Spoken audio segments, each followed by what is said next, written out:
very happy, irrespective of where you are, that you are able to join us. Our technical people, please pay attention that someone is not muted and we have interferences. Please locate the person.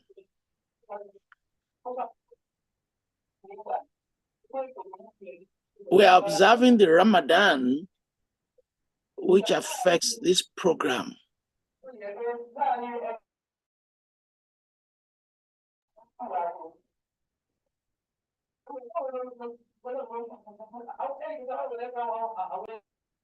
Welcome to this program. Our technical crew, please pay attention that there's an interference. We will shortly open the video to everyone. Members of the panel, kindly turn on your videos. There are two developments you should pay attention to that were in the month of Ramadan. And our Muslim colleagues may not be participated for a long time. We apologize to them. We once did a major program during the Ramadan, and we took a short break for people to break their fast and pray. The second, for those who do not know, there is an internet crisis in a number of African countries. The fiber optics is down, and those underground in Atlantic Ocean will take a month to fix. So there are difficult internet connections at this time. For those of you who already know, it's already affecting the banking system in a number of countries, and it's affecting other programs like this. Indeed, some of our partners, television and radio stations, have been badly affected. And the agreement we have with them is that they will later use our recording to broadcast to their audience. It's my pleasure to invite the moderator for this event, Professor Osena Alidu, who will introduce all the panelists and organize this program according to how they've agreed to do it.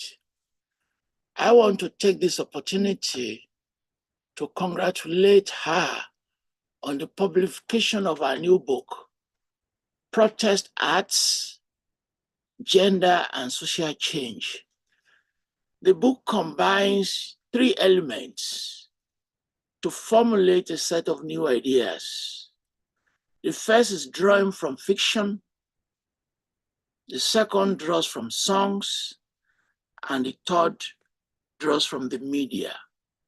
A combination, in my own words, of creativity and communication to explore various intersections so that we can understand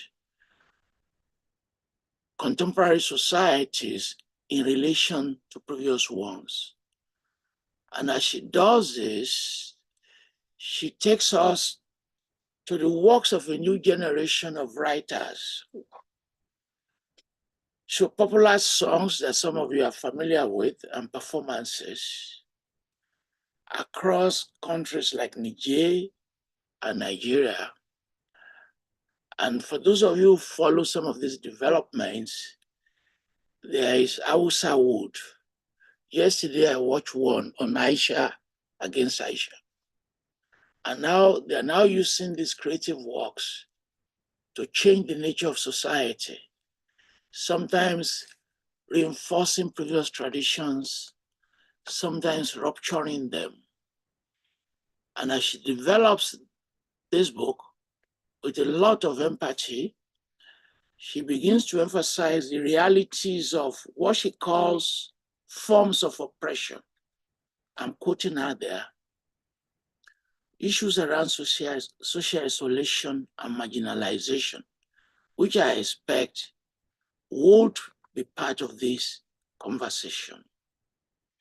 And she dates the beginning of our book to the 1980s, the era we call that of structural adjustment, when the Bretton Woods institutions began to affect the continent. And those Bretton Woods institutions became part of the agency in the contemporary forms of migrations, driving millions of people in Africa, within African countries, driving them to Europe and the West. And she's probably part of this contemporary immigration. We are grateful for this book. We are grateful for the analysis of the resistance narratives in it. And we are very grateful for performances and songs, some of them songs of insurgency. Congratulations, Professor Alidu. I hope I've not misinterpreted your new book. I want to yield the floor, and I will come back to thank all the panelists at the end. Thank you. Bye-bye. Thank you so much, Professor Oga, Professor Falola. We are grateful to you for the opportunity you are giving us to be on your platform. I'm also grateful to each of the sisters, professors and colleagues who agree to be part of this event. It is a humbling honor. So I would like to say Assalamu alaikum, Shalom, Habari, Shikamo, Aniwula, Anibara, Jamwali, yeah, to Matarongo, Indawatu. So to all our colleagues, I see Professor Mohammed smiling, Wunpini.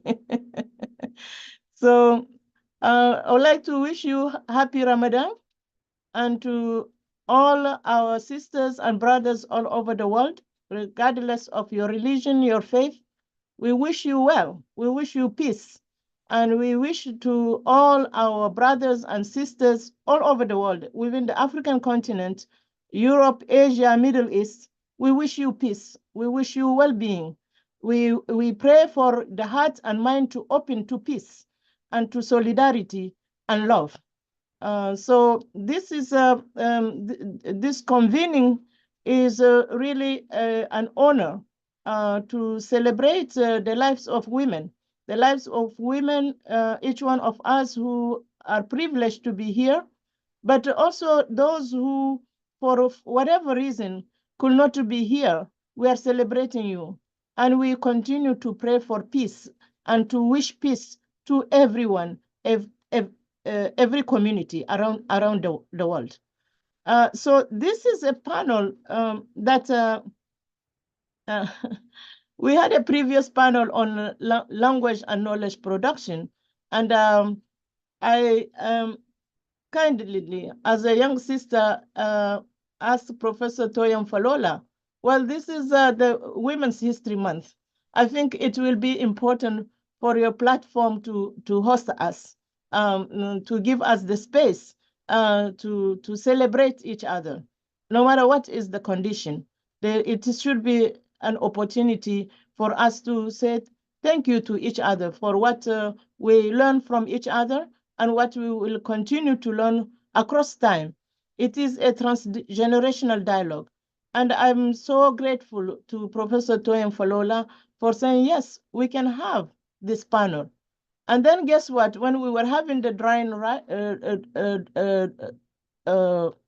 run, our sisters also said, it cannot be just one panel because we are so many sisters. And guess what? He says yes again. So we will pass the baton to another sister to moderate and take up whatever team. But this is what happened behind the scene. And we want to thank Professor Toyin Falola for for welcoming us. and also to his fabulous team, a team of technicians, Adebayo, Dr. Jumoke, who has been there throughout, and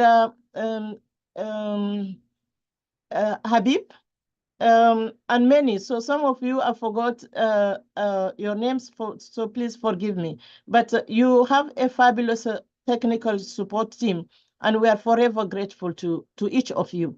You are doing great work. But I want to also say congratulations and thank you to Mrs. Dr. Falola. She's not maybe on the platform, but we thank you for your wonderful contributions in your field and for honoring us also with the time for us to run this collaborative dialogue with Professor Toyin Falola. Thank you, Mrs. Madam Toyin Falola. We are so grateful to you. So the panel is titled Celebrating African Women's Research, Knowledge Production, and Activism within Africa and the Diaspora. So here we are having a broader definition of Africa, Africa both in the continent and Africa and her diasporas. And it is transgenerational too. So this panel brings together a diversity of diaspora feminist scholars, activists and practitioners based in Africa and the diaspora to dialogue on the history, present and future of African women's contribution to knowledge production and activism in indigenous languages as well as other languages. We hope that each panelist's intervention will highlight the ways in which the body of knowledge produced by African women on the continent and transnationally and their activist works are transforming the sciences across the field, politics and policy, power relations in society, and challenging gendered, sexual, class, and caste hierarchies within communities, nations, and in transnational context. This panel will reflect on African women's approaches to documenting and archiving knowledge and examine the forms of feminist transnational solidarity that African women forge through their scholarly and activist works. What are the feminist strategies women use to achieve their goals and our goals? How do we organize for sexual and gender rights within nation states ruled by authoritarian regimes and in global context of 21st century migration and neoliberal extractivist economic orders? This is the abstract we have, and I would like to proceed, given the time allocated to us, to invite each colleague to present based on the theme of the panel, to draw from their own research. We have about 8 to 10 minutes to present that. I want to use also the opportunity to thank Professor Toyin Falola for your generous introduction to my book. Thank you. I'm humbled by your very generous gesture. Thank you. So I'm going to start with Sister Professor Marame Gueye.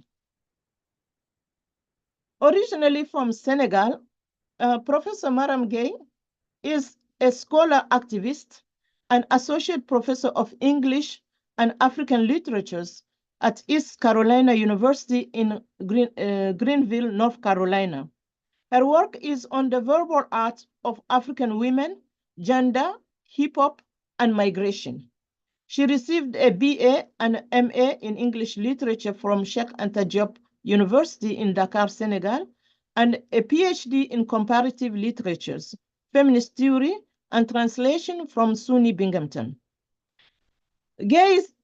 Professor Gueye academic work has been published in Research in African Literatures, the Journal of Pan-African Studies, and the African Studies Review, among other venues.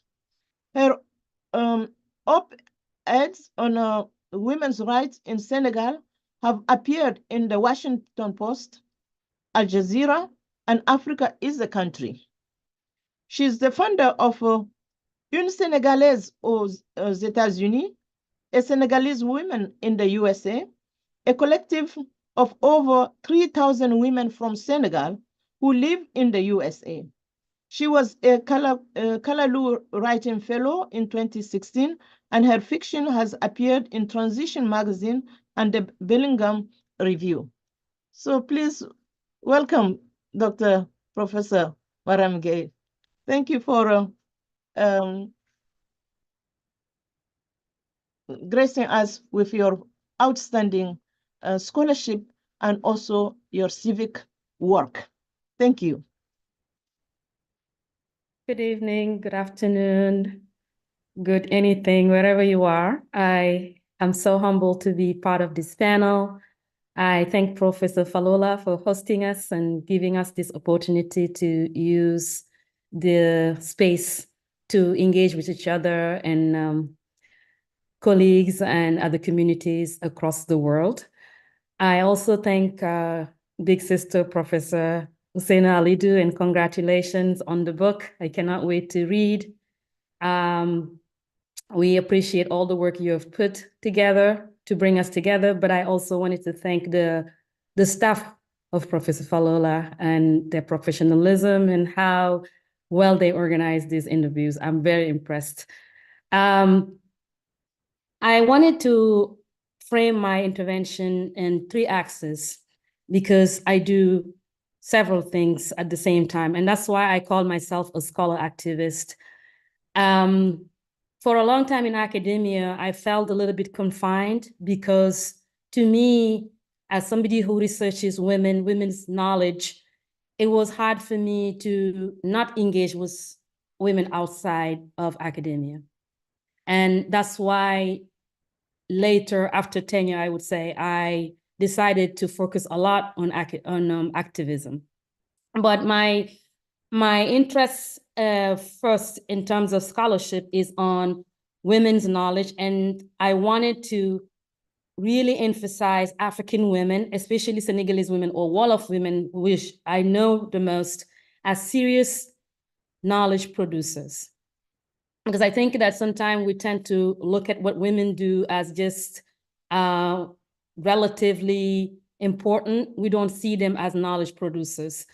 And as somebody who comes from a griot family, who researched her own family, who was around women producing knowledge through songs, through poetry, it was illuminating to see how much knowledge comes from women who are not necessarily women who came from the academia.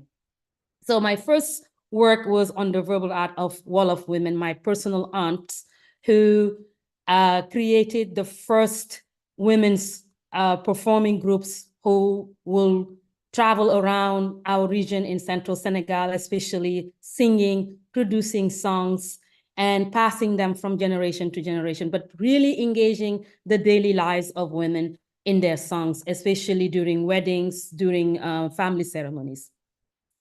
So really what I wanted to ask was, how does the daily lives of women in terms of engaging each other in family ceremonies illuminate our work in academia and vice versa?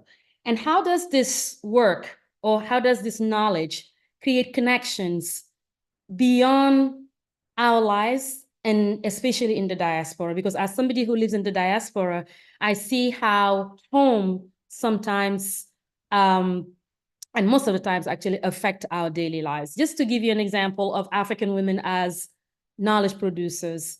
Few days ago, I posted something on social media talking to a person, and I said their praise song on their father's side. So I said who was their grandfather, who was the grandfather of that grandfather. And a few minutes after posting that, I received a DM from somebody that I've never met who is in the same social media space. And she said, I'm intrigued because I saw you write this praise song, and my mother is praised in the same way. And in talking with her, we realized that we were families, and she lives in the US, in a different state. And in our conversation, we were able to trace the genealogy of each side of our families through that knowledge that comes from my paternal aunts, who usually sing this praise poetry to serenade us at family ceremonies, just an example of that. I also worked with a woman who was somebody who gave me lots of songs when I was collecting my dissertation, who now organizes a Tasu festival. And Tasu, for those of you who are not familiar with Tasu, is a female genre, a female self-aggrandizing genre, whereby women boast about their attributes in a chant-like performance and then dance afterwards. And this woman, whose mother was one of the most famous performers of Tasu, is now organizing a Tasu performance.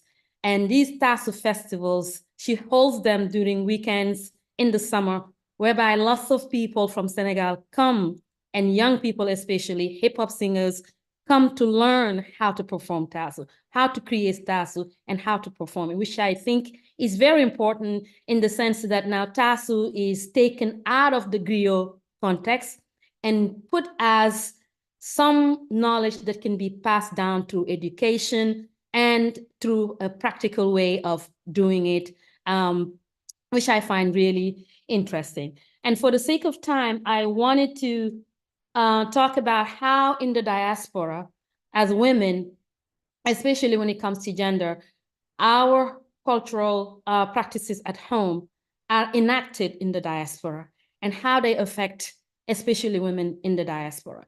And this is for this reason, because African women are, I think, the premier creators of communities and networks in terms of financial networks, family networks, relationship, kinship, and what have you. So in the diaspora, we find, especially in America, we find ourselves pretty isolated when it comes to this community. And in 2017, what I did in my intention to really connect what I do as a researcher in feminist theory, in gender, with the daily lives of Senegalese women, and especially in the diaspora, how I can move from the academia to the daily lives of women and interact with women who have the same experiences as me. I created this network of women on social media. And this is a very rich platform in which we have conversations around not only our lives as immigrants, but as our connections with home, and how does home affect our daily lives, and how we can, as immigrants, contribute positively to creating change at home, especially when it comes to gender empowerment and women's liberation. And to that effect, I am also part of several feminist networks in Senegal. I write a lot about notions of gender, but particularly on how, when it comes to gender, when it comes to decoloniality with gender, it is always imbued with coloniality. The question that I ask is, how is it that in our relationships to women, especially African women and gender, when we are talking about returning to African ways, these African ways always put women in subordinating positions? And how does that differ from the colonial way of looking at women? And I think these are really important questions to look at. And language for me is a site to look at these notions of decoloniality that is also colonial. So recently, the article that I published is in exploring concepts related to gender in the world of language that has been imbued and infused with not only colonial meanings, but at the same time with Arabo-Islamic meanings. And here I'm talking about patriarchal Islam and how Islam is read in a patriarchal way. And these indigenous concepts are now infused with these meanings to contribute to subordinating women. And I'll leave it at that. Thank you.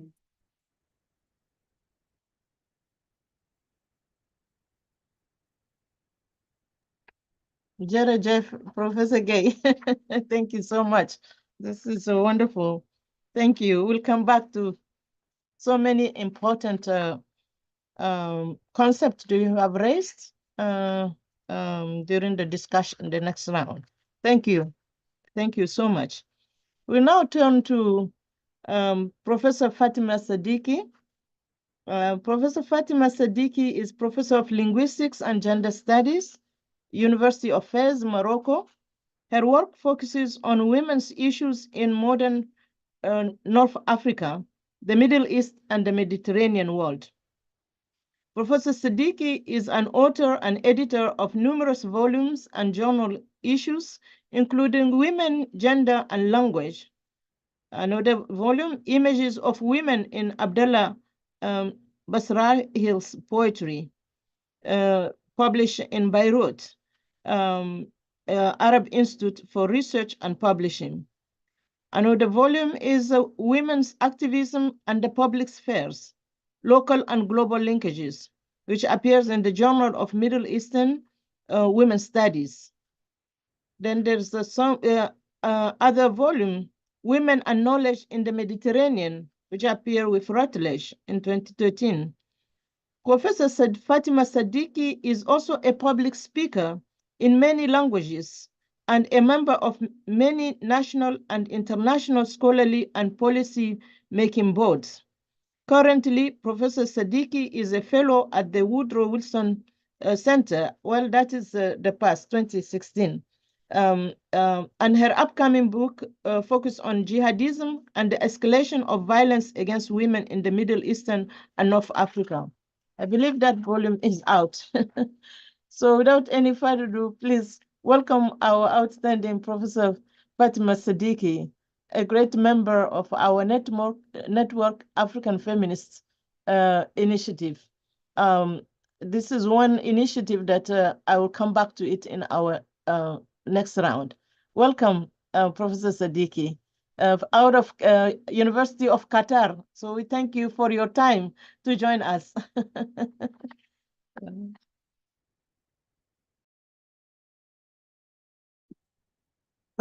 Thank you. Do you hear me?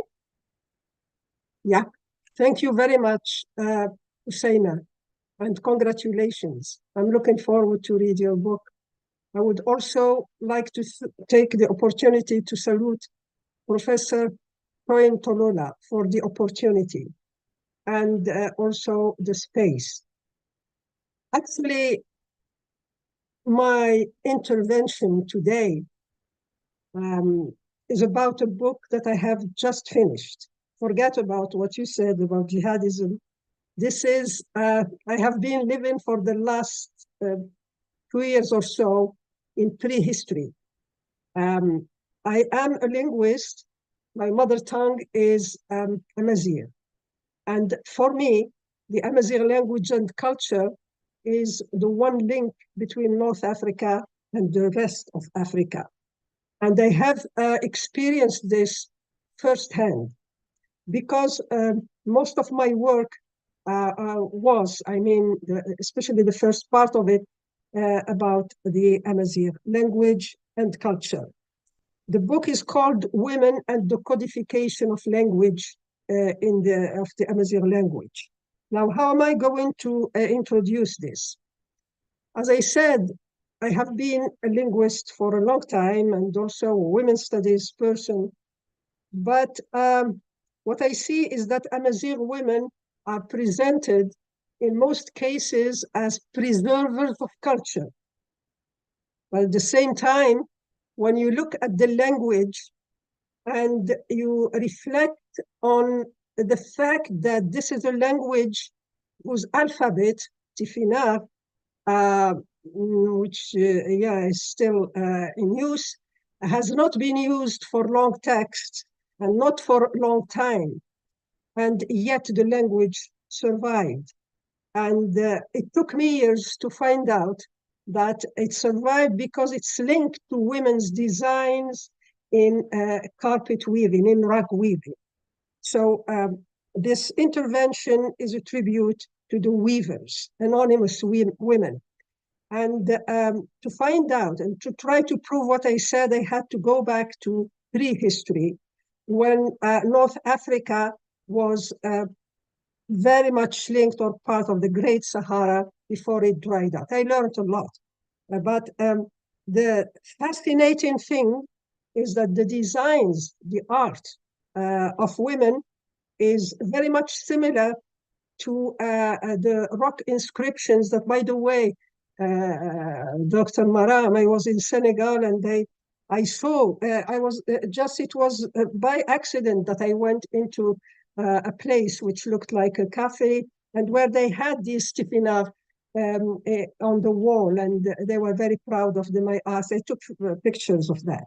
So during that time, this long time ago, this is how it happened. It was the design, the inscriptions on rocks were very similar to the designs.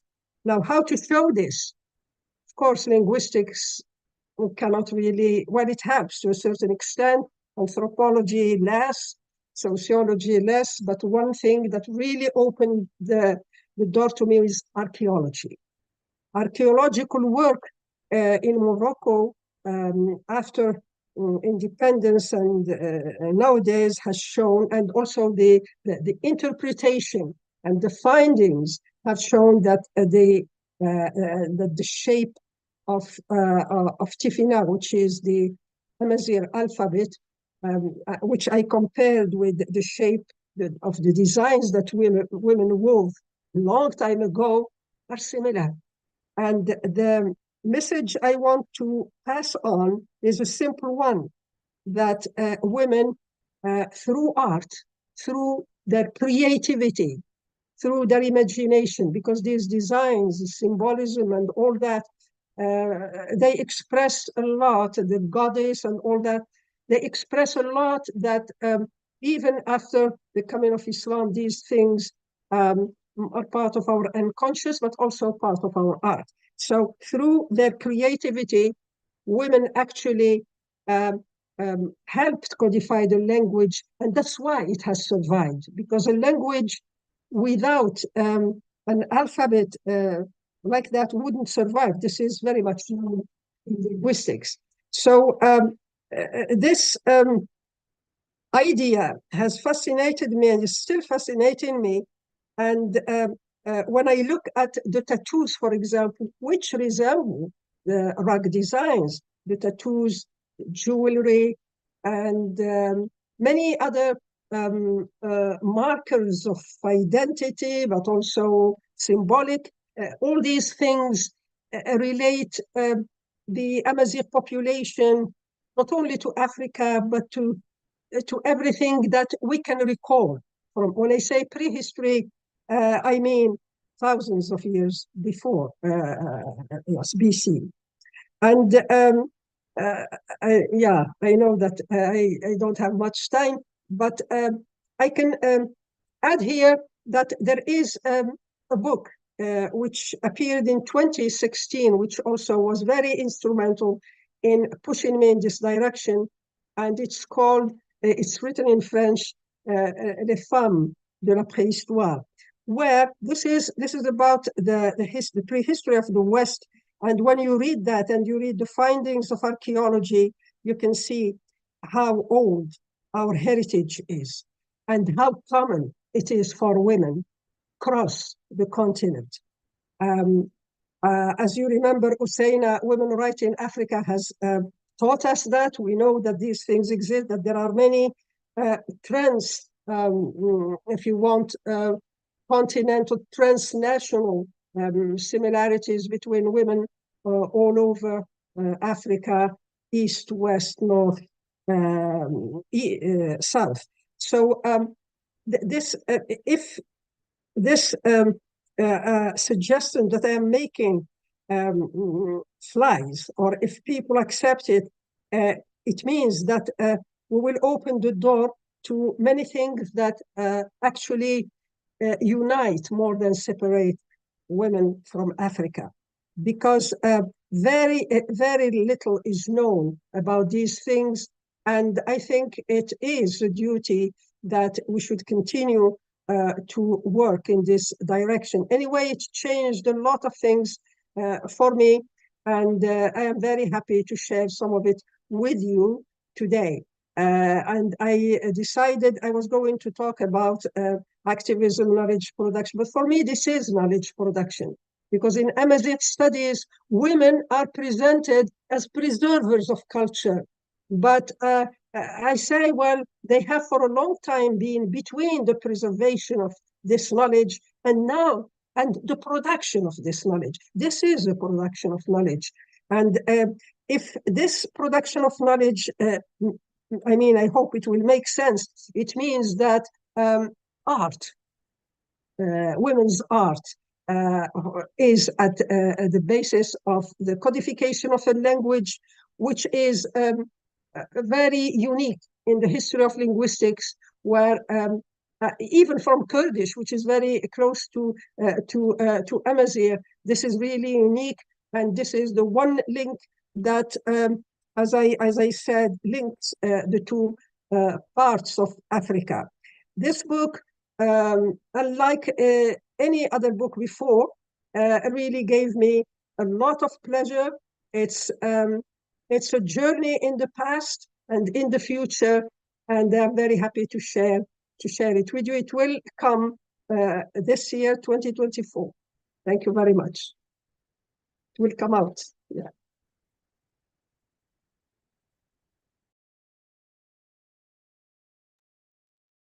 Thank you so much, Professor Sadiqi. Ishagal El-Heras. So we'll go back to our Amazigh, right? Thank you so much. So I'm going to move to Professor Simone A.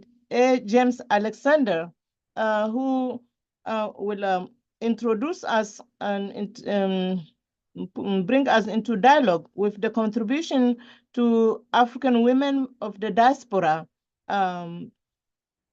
Simone James Alexander is Professor of English, Africana Studies, and Women and Gender Studies, an affiliate member of the Russian and East European Studies program at Seton Hall University.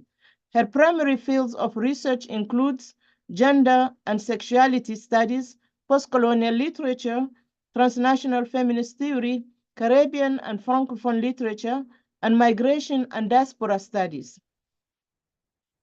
Professor Alexander is the author of the award-winning monograph, African Diasporic Women's Narratives, Politics of Resistance, Survival and Citizenship, published by University of Florida Press, 2014, and reprinted 2016, which also received honorable mention by the African Literature Association Book of the Year Scholarship Award. Professor Alexander is the editor of the Cambridge Companion of Carlson Whitehead, Cambridge University Press, 2025, so forthcoming. Her current projects include Bodies, Indifference, Difference, Intimacy, Desirability, and the Politics and Poetics of Relation, and Black Freedom in Communist Russia, Great Expectations, Utopian Vision. Thank you so much, Professor Alexander, for agreeing to be part of this panel and be in conversation with us. Okay, thank you, Zaina. Thank you, Zaina. I would also like to echo my colleagues and thank Professor Toyin Falola and all of his technical crew who made this possible. Also, I'd like to thank the other women on the panel, for being here, and also our audience. So as Zaina mentioned, okay, I work in the field of Caribbean literature, and what I'm looking at today is the Caribbean feminist interventions that Caribbean women have made.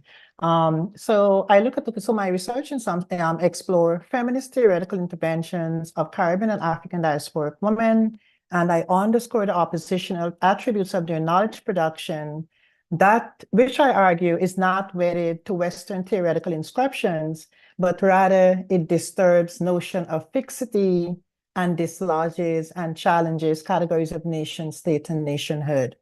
And one of the things that that they're writing also is that it centers Black feminist thought, and of course I'm drawing here on Patricia Hill Collins, to see how these Caribbean writers are also engaging with writers who could beyond the region.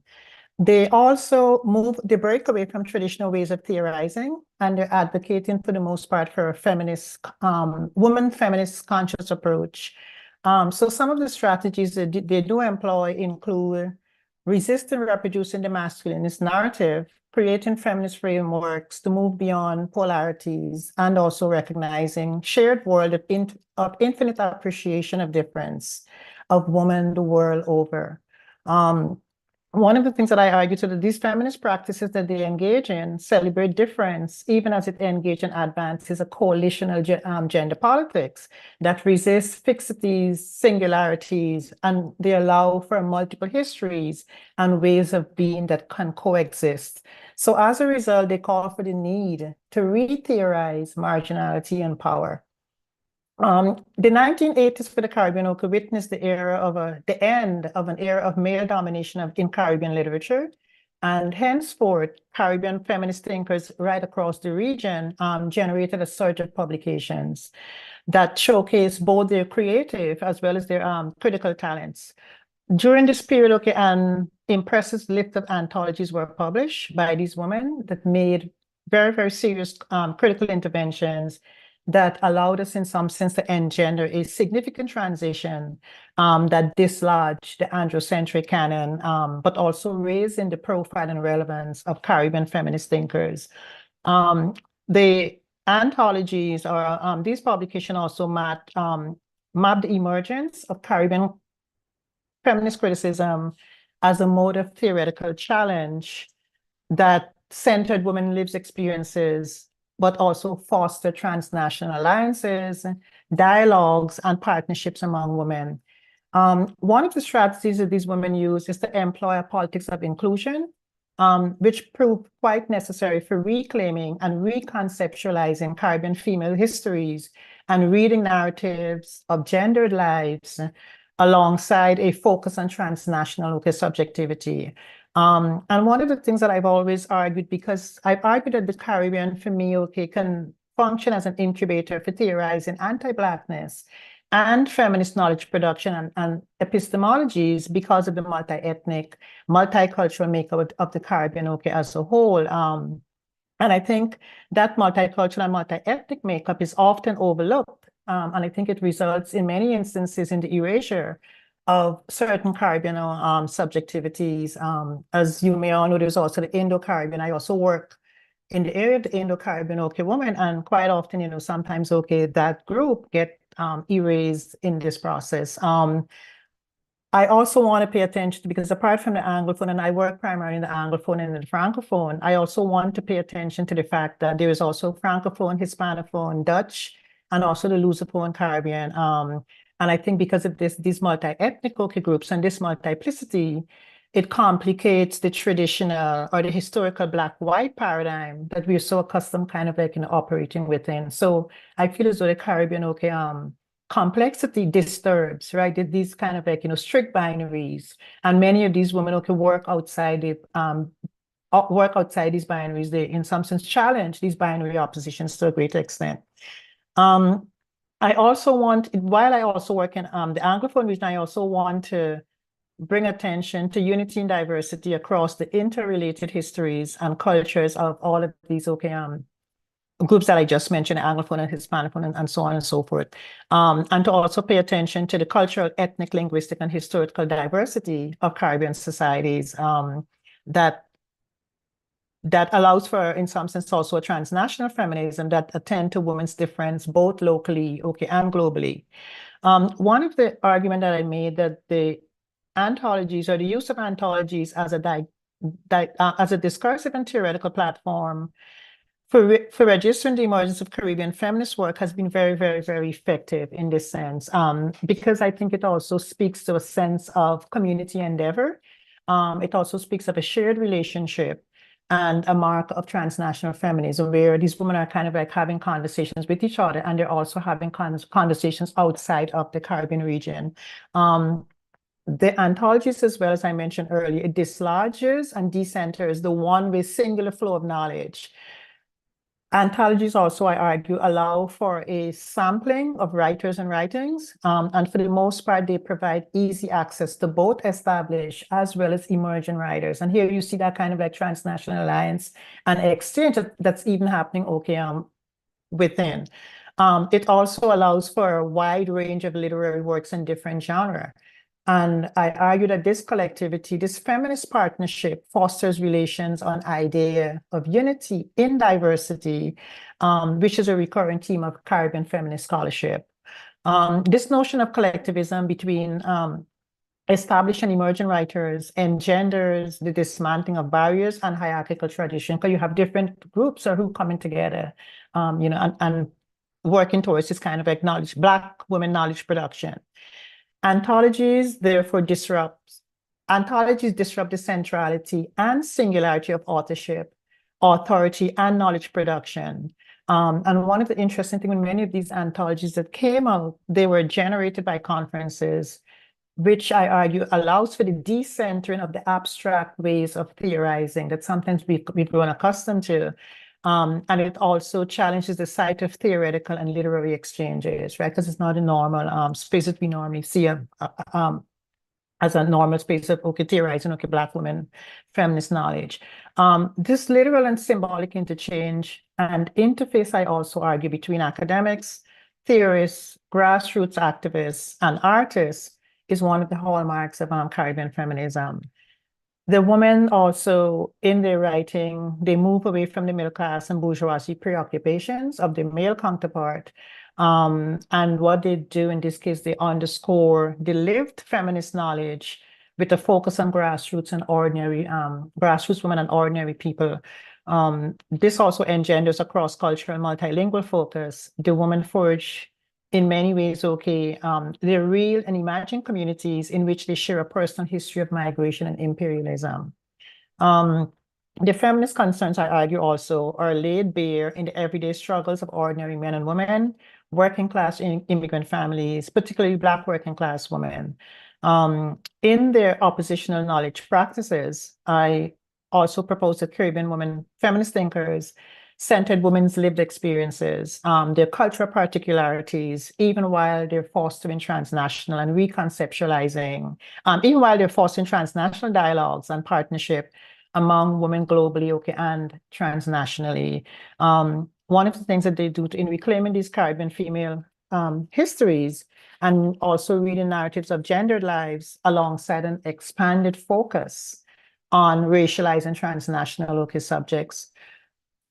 The visionary thinkers that I also include in this collection, in this piece, is Barbara Christian and Audre Lorde, and they're the ones who in some sense stress the need for Black writers to realize their lived experiences as part of the theoretical body politic, right? And quite often, I know Christian argue at one point that we, in a race for theory, that we have to be very mindful of not repeating or mimicking the abstract ways in which European whites write. And we have to also acknowledge that lived experiences are also a very, very important part of Black women knowledge production.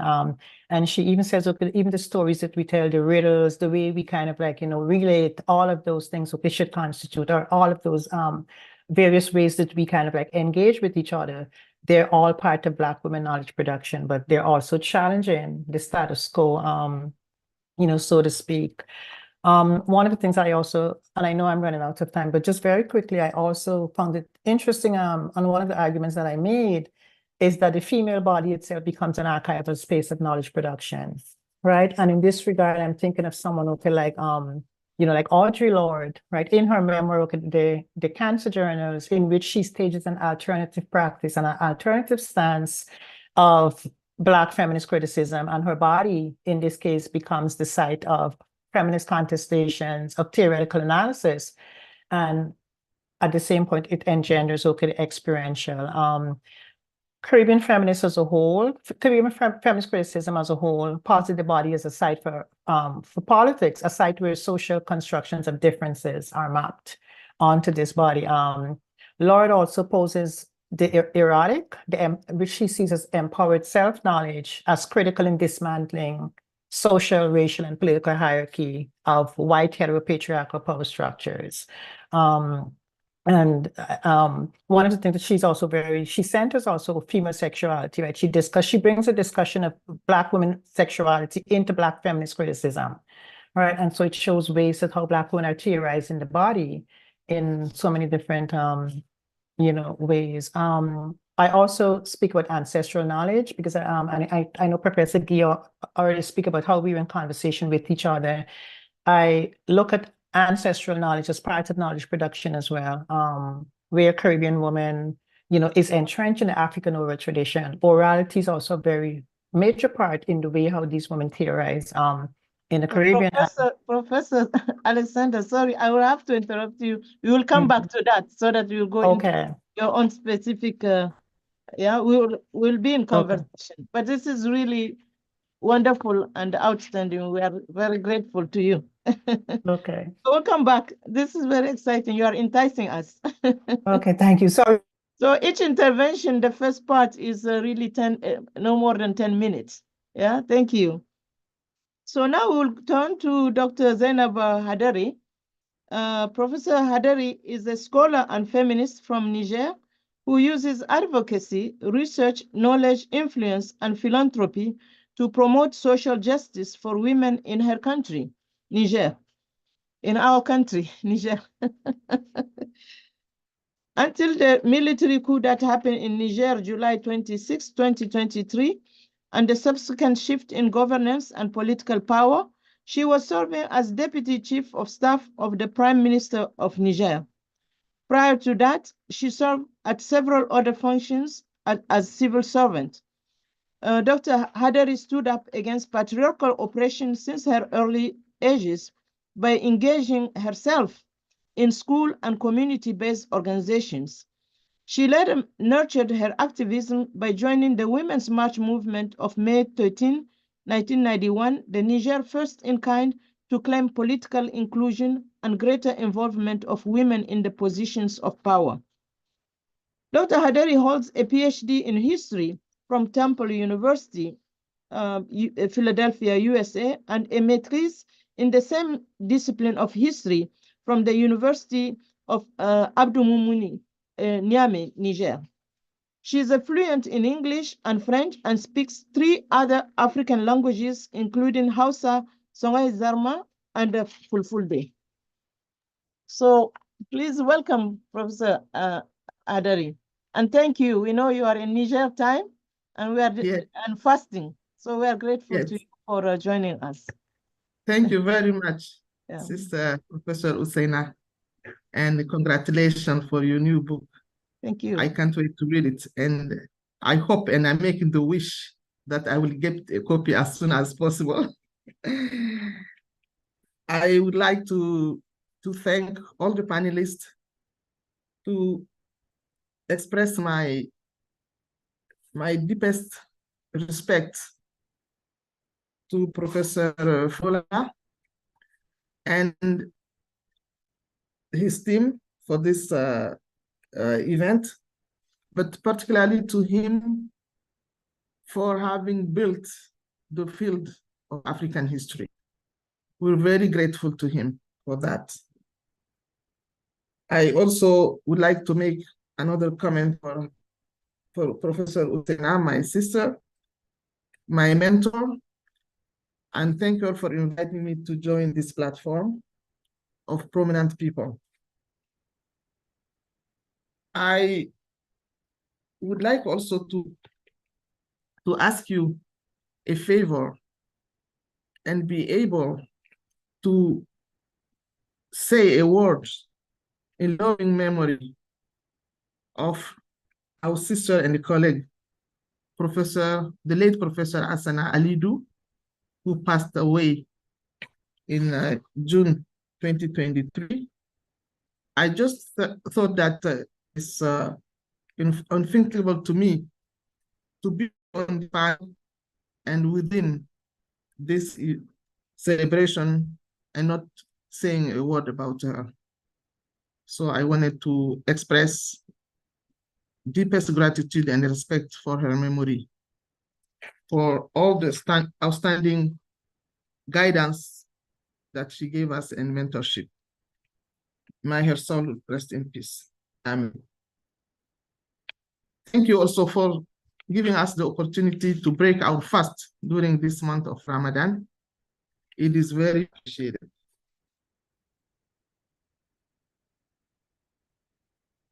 For the question related to how my work as scholar and activist relate to this panel, I wanted to make it clear that I had a career outside of academia.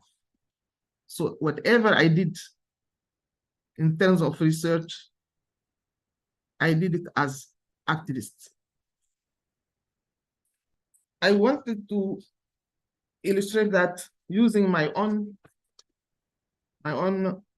example and experience as a Nigerian woman who decided to pursue her graduate studies for professional development purposes and who came to study in the US at the graduate level. I came on a Fulbright scholarship, and I'm very grateful for that. And I obtained my PhD doctorate degree. So how I came to research, I just reflected on my own case, my own journey, and from the fact that education is the best tool for upward social mobility. So I decided to choose a topic in relation to education.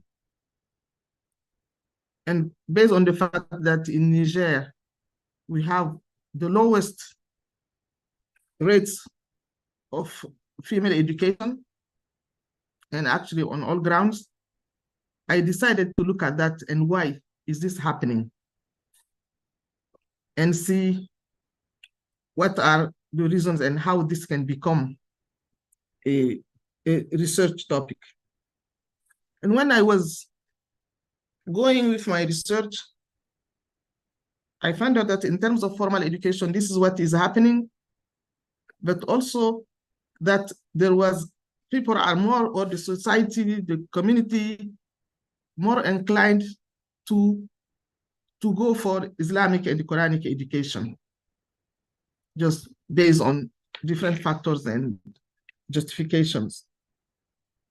So I decided that I'm gonna look at the issue of women's Islamic and Quranic education.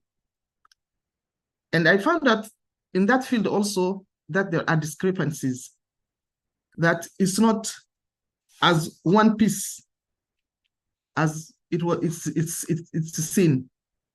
So I decided to dig into it, and I came to find out and to understand that actually there are women who are using their leadership to organize their own education, to promote themselves, to empower themselves, but to promote also women's rights, by extension, an international women's rights. So I decided to look at it, what is happening in this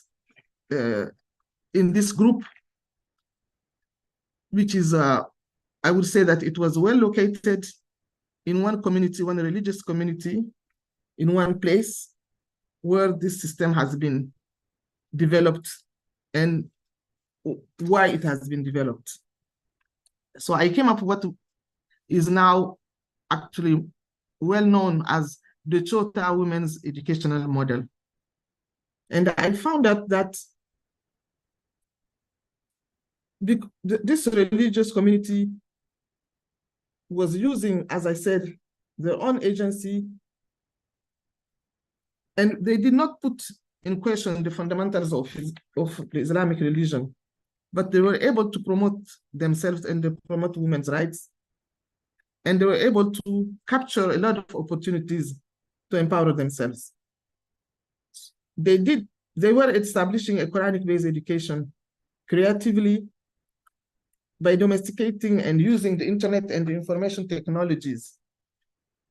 But they were also operating other formal, non-formal, state, non-state, local and global springs that were available to them, not only to enrich their curricula, but to integrate all those assets into various empowering strategies for women.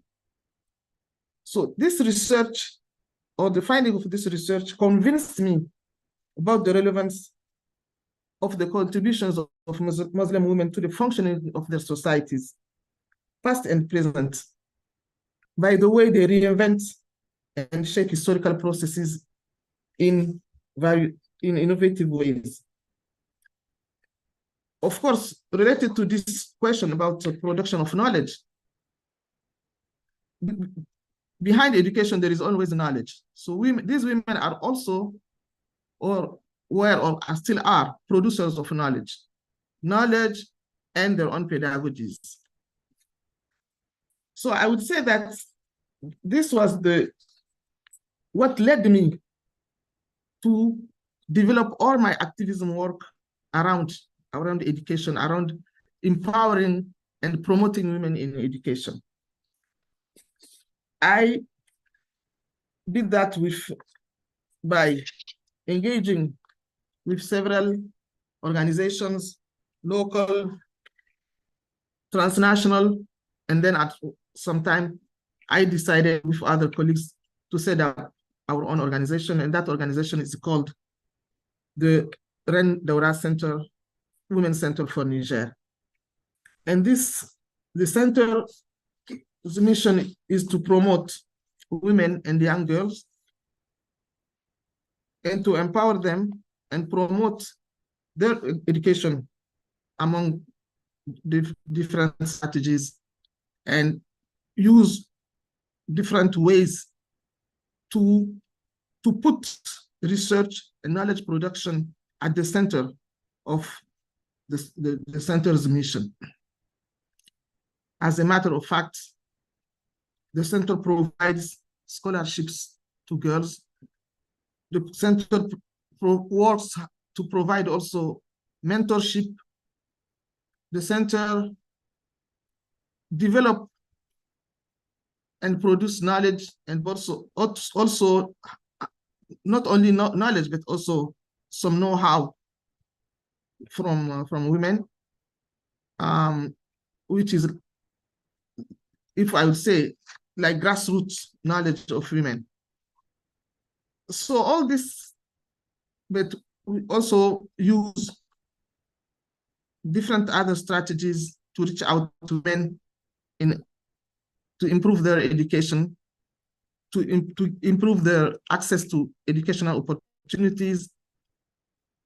We partner also with various organizations to build our own organization and be more effective in the advocacy that we carry on behalf of the women and the girls. Basically, I think that among one thing that we also I wanted to talk about, and which is part of our work at the center, is the library project. Because we know that there is no knowledge production if there is no materials and no reading materials or personal development materials. There is a project for library. There is also training programs. There are training programs for women in ITs in all different areas and tools that they need to empower themselves and be efficient in their lives. But we also do workshops in political participation for them. And we also host interns, local, regional, and international interns. We also network with other feminist groups in the world or any other partner to provide, to enlarge the basis of our work and our interventions always on behalf of women and girls. This is what I wanted to share and to show the relationship between, or the use that one can make between research, knowledge production, and activism. And anyway, at a certain level, there is always a bridge to make between the two. It is almost difficult to find a situation where once you reach a level of an intellectual level, you want to change the society, and you cannot change the society if you don't use your own means and your own ways and commitment to work effectively on with people. Thank you, Professor. We will come back to you at the second round and for a dialogue among panelists. Thank you for really this powerful, enlightening conversation and information that you bring to the table. We'll come back to you. I want to turn now to Professor Lidwien Kapteijns, who is a Kendall Holder Professor of History at Wesleyan College, where she teaches African and Middle Eastern history. Before turning to Somali studies, Professor Kapteijns worked in the Sudan and wrote about late pre-colonial Sudanese history. Professor Kapteijns' writings include Women's Voices in a Man's World with Marian Omar Ali, 1999, where they analyze notions of proper womanhood in Somali folklore text and post-independence popular song. Her other works include Clan Cleansing in Somalia, the Ruinous Legacy of 1991. It deals with Somali civil war violence in text and context. With Professor Alexandra Nello and Mohammed Qasim, Professor Kapteijns co-edited the book Stringing Choral Beads, the Religious Poetry of Brava, circa 1890 to 1975, which appeared in 2018. Thank you so much, Professor Kapteijns, for agreeing to be part of this conversation. We are grateful to you. Thank you very much, everybody. I would like to, of course, join the other panelists to thank Professor Falola and his team, and our moderator, Professor Usaina, as well. I'm coming to you from Boston, where I arrived by way of the Netherlands, where I was born, and the Sudan, where I worked and lived and researched for a while. So my interest, so we've been asked to really talk about our own work with regard to the knowledge production of African women. In my case, that is very much the knowledge production of African women of the past, in their own words, in their own languages, and also in their role in the creation, preservation, and dissemination of this past knowledge production. And of course, I'm doing this from the positionality of an outsider. Before speaking about the source publications that I've worked on about Somalia and Sudan, I would like to focus for a minute on a generation of women scholars from the global north, mostly white, but including also prominent African-American historians, who were the first large cohort of professional historians of Africa to write African history about African women.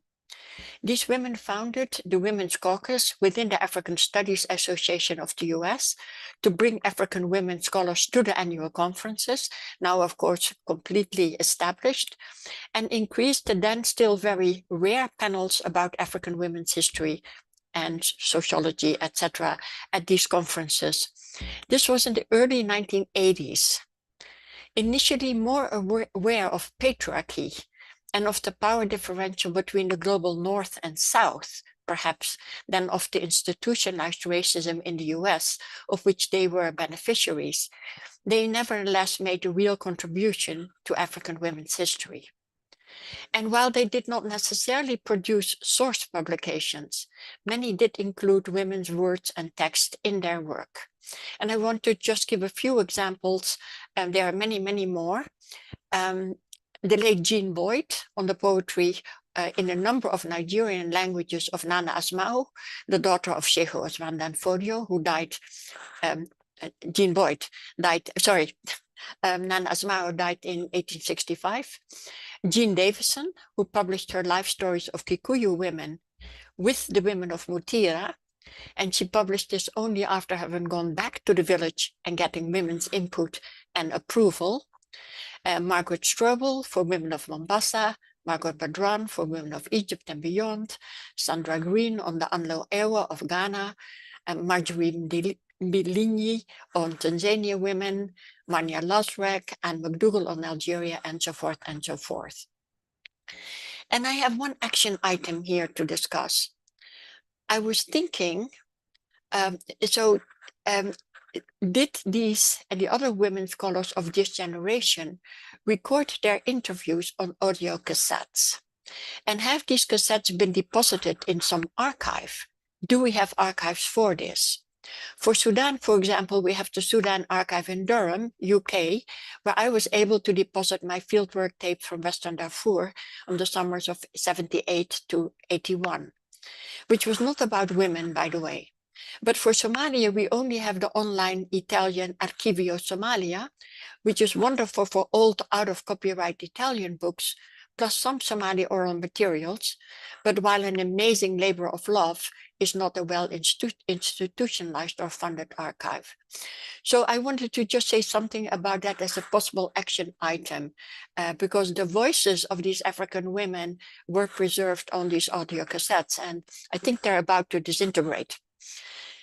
The cassettes, that is.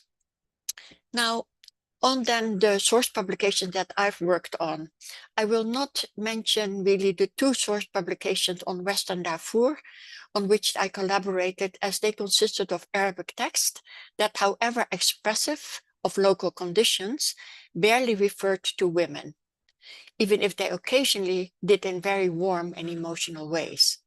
So the two I worked on, I collaborated on Somalia, are as follows. And, you know, I believe that source publications always need a village, and I very much, the words of Professor Alexander really echoed with me that anthologies are also always automatically these collaborative projects. And I think source publications almost always have to work.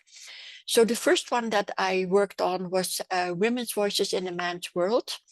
It presented and analyzed Somali text of three kinds. First, late 19th and early 20th century texts that had been collected and published by colonial linguists and ethnographers, from which I asked what they could tell us about women's agency. And this turned out actually to be a lot, because women talked back even if indirectly in these texts, and they also gave ample evidence of women's resistance against patriarchal rules. And so these were colonially mediated texts. I think all texts are always mediated and complex, but the colonial collected ones were particularly mediated. And then the second kind of text in that book were women's work songs and religious songs. These songs are called Sittat for the first women of Islam, especially Fatma bint Rasul, which I recorded in the late 1980s in Djibouti, but were also recorded by Djibouti's radio and television Djibouti. And then the third kind of text were Somali popular songs of the 1950s to 1970s that dealt very explicitly with gender issues and were sung by women and informally co-created by them. These songs often took the form of debates between men and women, with women usually speaking for women's rights, but women also expected, as is so common in nationalist contexts, to bear the burden of authenticity and morality, especially in terms of their presence in public space and their sexuality. Now, these songs are now actually all over YouTube. It is amazing how Somalis, even in the diaspora, have preserved these songs. But Harvard University is also digitizing, even at the snail's pace, the collection of about 400 plus audio cassettes I inherited from my late friend and colleague, Marianne Omar Ali, Allah yarhamha. So I just wanted to read the beginning of one song text of the popular songs, in which women tell men, both seriously and a bit tongue-in-cheek, that they cannot share peace with them. Nagariga adunyada qayb kumala naguhu. Herki sida naqay niman kasameste. Allah Allah nimanku wanap ang korino. Naskena nugo.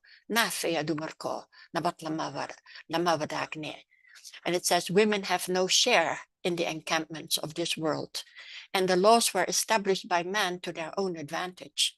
By God, then our enemies we raised ourselves and suckled at our breasts, but they have caused us harm. We do not share peace with them. To which then the male singer responds with all the good things men represent, including having been created from the same seed, and that men provide nafaqah, sustenance, and so forth. So there's definitely an element of joy and joking in this, but it's also, of course, a criticism. And then finally, I want to say something about the most recent source publications that I collaborated on. It's called Stringing Coral Beads, the Religious Poetry of Brava. And it was composed in the language of the town of Brava, a Bantu language related to Swahili, but not intelligible to Swahili speakers, and mostly between 1890 and World War II. And so in the language of the town, which of course therefore a remnant of a language spoken earlier in the coastal strip of southern Somalia. Now, these didactic Sufi poems were explicitly composed for men and women free and enslaved, which in the 1890s is already also, of course, progressive. And they were probably composed in indirect resistance to the presence of the Italians and the therefore non-Muslims, and a religious response to try to limit their influence. Of the 6 ulama in this source publication, 2 are female ulama poets, Abastid Mohammed Sheikh Abba, born 1896, and Dada Masiti, who died in 1919. Both were very learned, but Dada Masiti is especially moving with her comments on women's predicaments in their daily lives, including past regrets, which the community remembers as her having eloped with a husband who turned out to be no good, and also her reflections on the lack of strength and power that comes with old age. Thus she said, "As time goes by, I disparage myself because of my physical weakness. Oh, how I was once. These times have passed, my complexion has changed, and all my veins have shriveled like withered grass in the dry season. I was young once, healthy and strong, able to get done whatever I wanted, like a commander or a governor. Youth has gone, my joints refuse to hold together. My breathing is labored and I have no voice left. Once I was well known. I had servants and money to spend. Now I have become weak, just sitting down, putting my trust in God." But women played other crucial roles in this poetry as well, apart from composing it. They used it in daily life. And again, Professor Alexander's remark that women's bodies are a space of knowledge preservation and production, and also what Professor Sadiqi was talking about. Women used these poems in daily life. They memorized them, they transmitted them, they kept them alive. They had them recorded in writing. And since the height of the Somali Civil War in 1991 and after, the community was forced to flee and disperse. So at the moment, both the language and the group as a cultural linguistic community are endangered. Most of the oral poems were recorded orally, and the transcript photocopied over a lifetime by Alessandra Vianello, who's Italian, who married a Bravanese lawyer and spent most of her life in Somalia.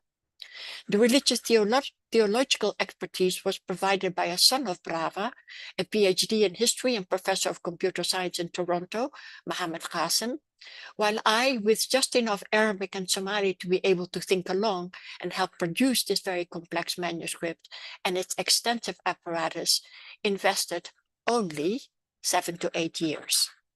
So what I wanted to emphasize is the challenges of source publications, apart from the amount of collaborative work and expertise needed and the time that they take, are the following. African historical text in African languages, text here widely construed, including weaving, however connected to wider networks and geographies in content, are very local in form. In this case, the language of only one town, and therefore they do not easily get a wide reading about which publishers really care. Moreover, they are often not as valued as monographs in university tenure and promotion procedures.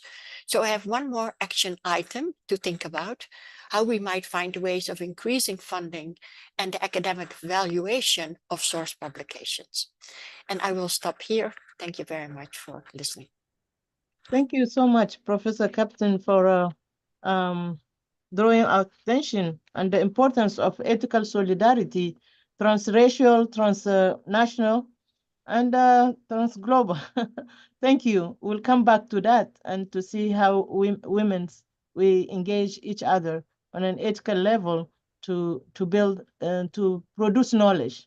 Thank you so much. And the actions that you are proposing. We'll come back to that. Thank you. Shukran. So now we turn to Professor Wunpini Fatimata Mohammed. Professor Wunpini Fatimata Mohammed was born and raised in Tamale, Ghana, northern Ghana. She's a feminist activist scholar and an assistant professor of global media in the College of Journalism and Mass Communication at the University of Georgia. She's a co-editor of the book, African Women in Digital Spaces, Redefining Social Movement on the Continent and the Diaspora. Her research, which focuses on feminism, social movement, decolonization, and media, have appeared in various scholarly journals. Professor Mohammed has worked as a journalist in Ghana for several years, and for some of her work has appeared in Al Jazeera, the Washington Post, and the Guardian. So thank you and welcome, Professor Mohammed Wunpini. I don't know if we are speaking to you from Tamale or from the US. I'm back. I'm back to the US. Yeah, I spent most of last year in Tamale, but I'm back. I'll probably be going back again this year. Thank you so much. Thank you for convening this panel, Prof. Alidou, and thank you to Prof. Falola and the team for granting us this platform to talk about African feminist knowledge production and activism. So today, part of what I'll talk about will be based on the book, African Women in Digital Spaces. And another part of it will also be based on my experiences and my journey into African feminist scholarship.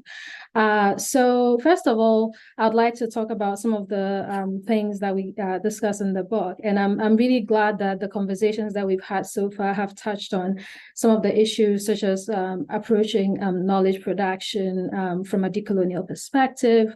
And I'm hoping to be able to add to the discussion by looking at the ways in which media and digital platforms can be useful spaces for organizing for African women. So in this book, part of what we do is that we basically try to make connections between the lived reality of African women on the continent and the experiences of African women in the diaspora. So of course, we cover both, we cover Lusophone, Anglophone, Francophone Africa, and then we also talk about African experiences in Europe, in North America, and in Asia.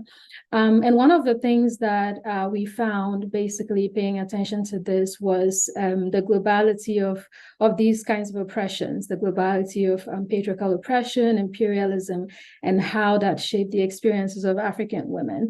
And So what we did was basically to look at the ways that we can theorize or think about knowledge production, building on the experiences, the quotidian experiences of African women in these spaces and beyond. And so examples of questions that we were interested in asking were, what does colorism look like in Ghana, in Nigeria, in Houston, Texas? And what does that mean for how anti-Blackness sort of has manifested in very global ways? And we've also thought about how activism against issues such as police brutality have looked like in Nigeria versus in America. And also, as we think about connecting all of these oppressions, what does transnational solidarity look like as we think about dismantling these oppressive structures? So what does transnational solidarity look like for Palestinians? What does it look like for Sudanese people? What does it look like for people of the Democratic Republic of Congo? And what does it look like for queer and trans people in Ghana who are currently being subjected to state-sanctioned violence in the public space, because the most terrible anti-gay bill that the world has ever seen, according to a particular news publication, was just passed by Ghana's parliament, and we are waiting to hear from the president about that. And so I'd like to have us think about what solidarity looks like across these platforms and how African feminists have used digital spaces to sort of do solidarity work. And even beyond that, connecting these oppressions and these struggles to issues that we're all familiar with, such as Bring Back Our Girls, NSAS, the Me Too movement, and what we can do to learn from one another. So what do South-South connections and solidarities and relationships look like? And as we are doing solidarity work, are we paying attention to the mutuality that should be based in this kind of solidarity work? And so one of the concepts, we see a lot of the people who contribute to this specific edited collection or anthology theorize their individual experiences as African women on the continent and in the diaspora using standpoint epistemology, even though they don't clearly articulate that. And some of the things that I've been concerned with as I interact or engage with African feminists or organizing and scholarship is the ways in which certain histories are erased. So how I came to African feminist scholarship, Ghanaian feminist scholarship, was from my own experiences as a woman from northern Ghana who did not see myself written, or people from where I belong written into the Ghanaian feminist histories, right? So people like Susanna Al-Hassan, who was the first woman to hold a cabinet portfolio in Africa, is written out of Ghanaian history. So many people don't know that she exists, right? And so as we talk about the erasure of women in national contexts, we need to understand the double marginalization that certain women experience by virtue of their geographical location, by virtue of their ethnicity, by virtue of their class and other identity, positions that they may have. And as I've done this work, I've also come into, run into issues with some people who don't think that it's relevant to articulate the importance of espousing an intersectional praxis as we do feminist scholarship in Ghana. And it's not surprising that there are people who think that way, because very often when people have occupied positions of power for so long and they get comfortable in those positions of power, it's hard for them to reflect on their complicity in entrenching powerful structures or oppressive structures. And so these are some of the things that we talk about. So recently we've seen scholarship by people like Simidele Dosekun, whose work, Being Female in Nigeria, takes an intersectional approach to looking at the way that feminists in Nigeria can reproduce classist politics by excluding working class women. People like Jarpak Dawuni, who's actually on this call, has done work using intersectionality, focusing on the legal sector or judicial sector of African nations. And I've also done scholarship in this regard. Other people like Sylvia Tamale, whose book Afrofeminism and Decolonization marginalization have been very useful for us to think about what intersectionality looks like. And so in my own work, I've basically focused on what intersectionality looks like within the Ghanaian context, and drawing from my own experiences as a Ghanaian feminist scholar who rarely sees the experiences of Northern Ghanaian women or the contributions of Northern Ghanaian women to history building is something that I'm very interested in. And when I say that it's important for us to look at intersectionality or the matrix of oppression within the African context, I'm looking at the kinds of women who get erased from these conversations. So women who did not go to school, who didn't have a Western education, but who in some way or the other contributed to liberation movements, for example, funded a liberation fight, for example, for Ghana's independence. We don't see people like that. And even for women who have an education, of course, some of them were erased, especially in these narratives. So basically, I have been interested not just in what oppressions look like and how marginalization looks like within the nation state, but also how we can draw from understanding what marginalization looks like within the nation state to sort of dismantle oppressive systems that are not just confined to the nation state, but that are global in effect. And so basically, what are some of the things that we can do as African scholars and African diasporic scholars to learn from our ancestors like Maya Angelou and Malcolm X, Kwame Nkrumah Sankara, Susanna Al-Hassan, and all of these people who did work to sort of learn from one another. So how did the civil rights movement learn from African liberation movements, and what can we do that today as African feminists, especially this generation of African feminists using digital media platforms?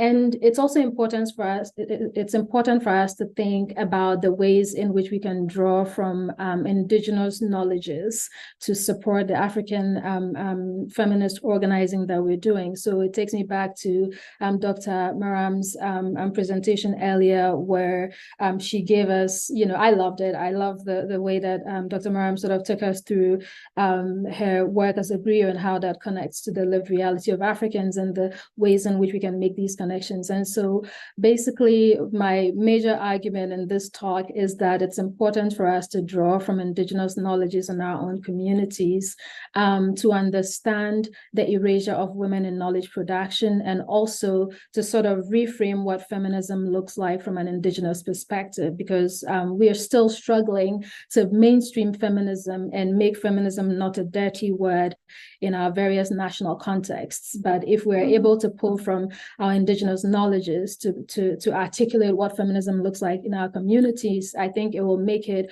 more palatable to the general public and make more people open to understanding what feminism looks like in our communities. So I'm going to give one example to conclude.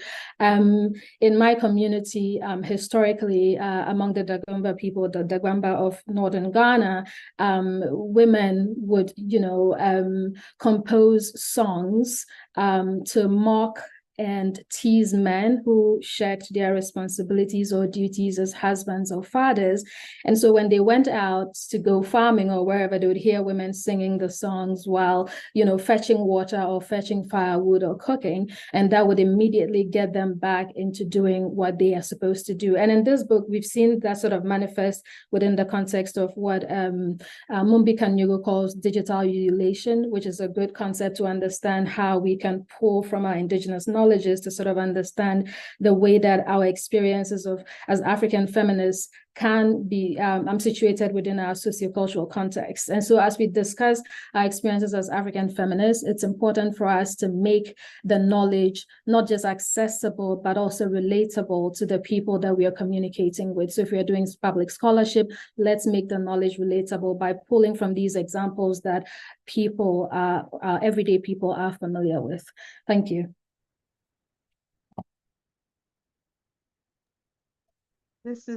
This is fabulous. Thank you, Dr. Wunpini Mohammed. This is, so the work of solidarity, how it looks like, and who are we producing knowledge for, and how do we break away from the walls that separate, that are imposed, and sometimes we self-impose it.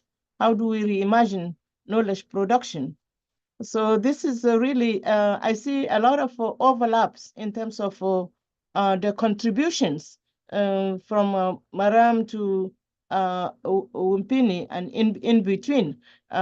This dialogue, there are a number of areas. Knowledge for what and for whom, right? Is it knowledge production only for academia, only for promotion? Or is it knowledge production that is very transformative of the communities we're speaking about or from whom we're drawing the knowledge from? So the question of ethical solidarity also comes over and over, right? And then the question of the languages. So we see how critical African languages are, whether African languages in the diaspora, on the continent, or African languages in the diaspora. For instance, Professor Simone spoke of the Caribbean, how language is critical in formulating theory of how we come as a collective unit, right? Whereas Professor Fatima Sadiqi talks about language, but in the semiotic sense, how we look at archives, the archives have to be displaced. I want to ask for this second round, to see all the concepts that you have advanced in your own individual works, but to see how they overlap. So one area is archive and documenting. Is very critical. Professor Sadiqi talks about the weavers, how they produce knowledge. And in all our presentation, we talk about the songs as the site, the fields through which indigenous knowledge are coded, and how we can use that as a text to rethink our practices. Anthologies, how the collaboration, like this very exercise that we are doing to come into conversation, is a symbolic of how we work together, right? So we want to push towards Professor Lilian Atanga, who also brings us another dimension of our work coming. So Professor Atanga, Lilian, is a Fulbright visiting scholars, or was a Fulbright visiting scholars based at the University of Florida, and a non-resident research fellow of the Free State in South Africa. Professor Atanga is from Cameroon and has contributed tremendously in the field of linguistics and gender. She was the chair of the Department of Linguistics and African Languages at the University of Bamenda, Cameroon. She holds a PhD from Lancaster University, UK, where she researched on the relationship between gender, discourse, and power in Cameroonian parliament. Her research interests include examining how discourse relates to health and care practices, especially chronic conditions, based on the premises of discourse as a social practice.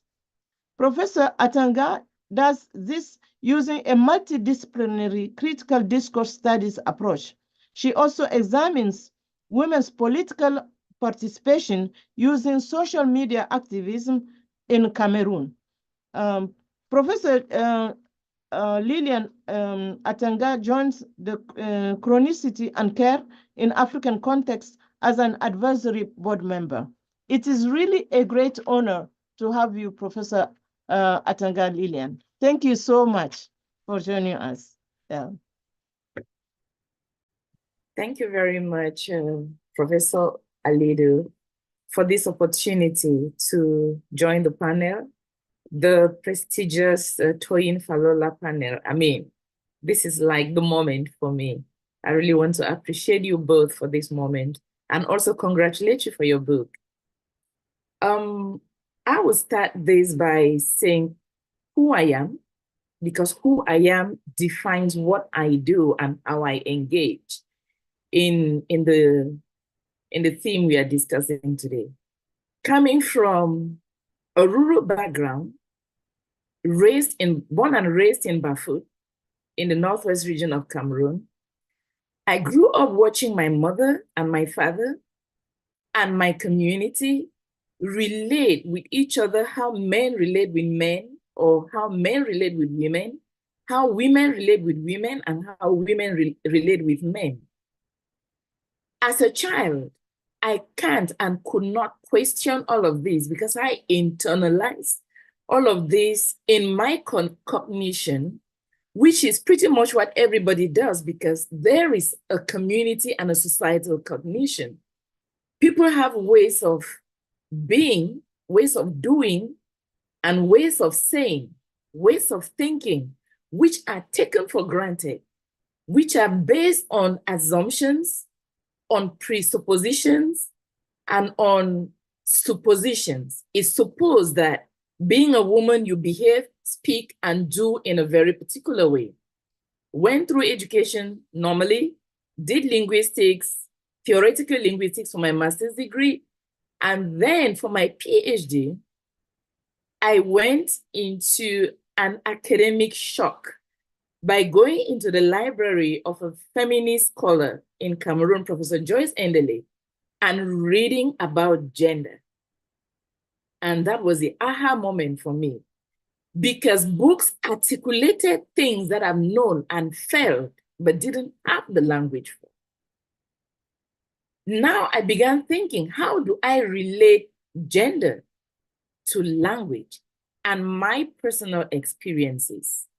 Then I moved to Lancaster University, which is the Center of Critical Discourse Studies, and got again into critical linguistics, critical discourse analysis, which gave me the opening to question gender relations and understand that these gender relations are harnessed in language and the way discourse is used in talking about men and women, girls and boys, and their relationship with each other.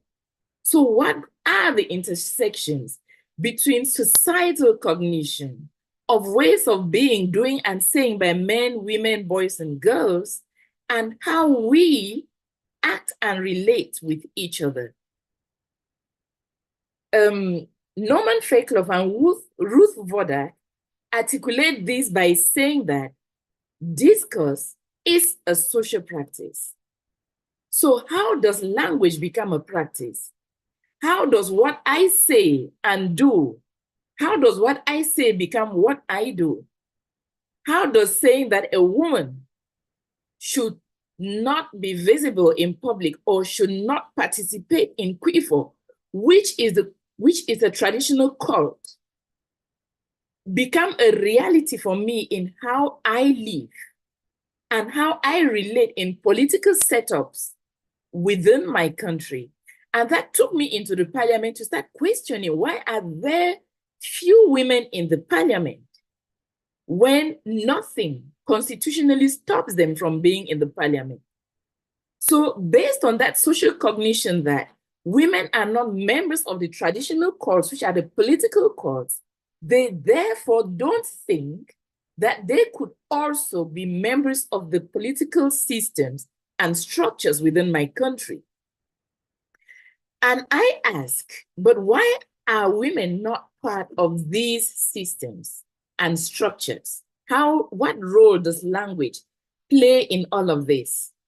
So my research focused on being critical about the way language is used around women, by women and men and girls and boys, and how that language shapes the way they relate and act in society, leading to a study of social actions, the representation of social actions, and the representation of social actors. So how do you talk about a social actor and their social action? The way you talk about it therefore shapes and defines those people. And with my critical discourse analytical background, I started questioning all of this. That questioning led me into research, which therefore looks at all discourses and what is it that shapes, that prompts people to speak that way that they speak and act the way they act, and the reactions to the way they speak and act. On a recent scope, women in political spaces, especially in relation to the current armed conflict in Cameroon, the Anglophone armed conflict situation, I look at the question of space, the question of presence, and I use presence instead of representation intentionally, because discourses around gender and around women have used terminology like empowerment, mainstreaming, substantive representation, numerical representation, and inclusion.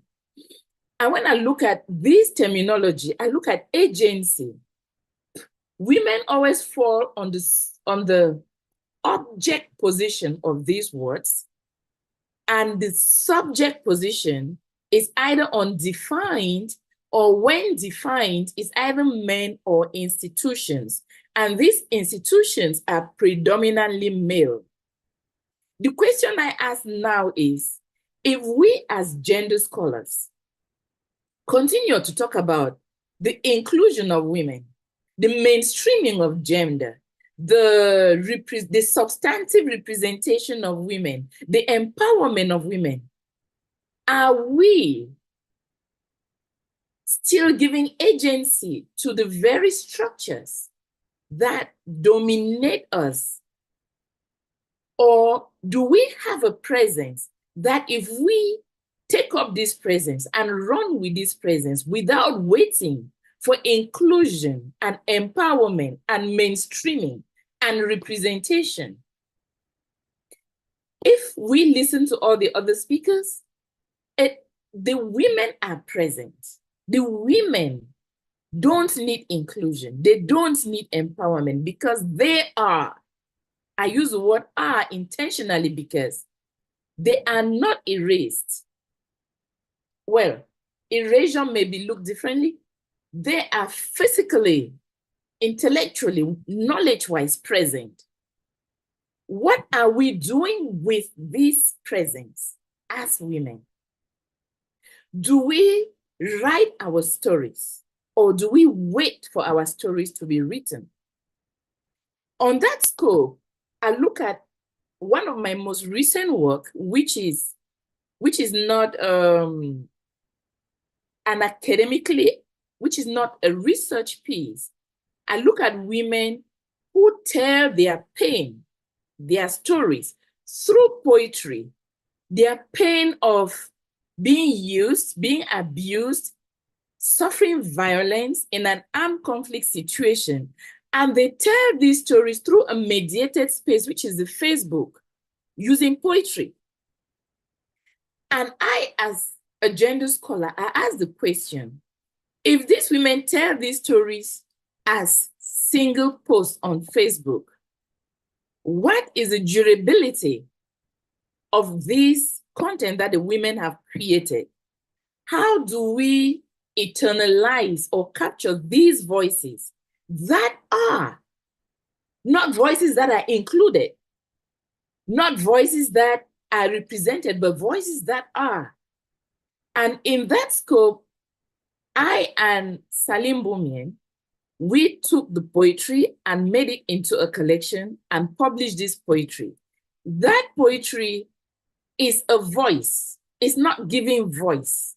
It is storing voice. The other professor talked of archiving.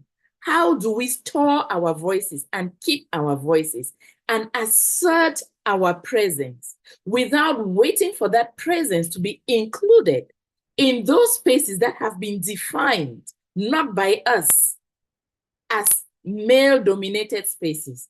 How do we inhabit those spaces that the social cognition has defined as gendered, segregated them as male and female spaces?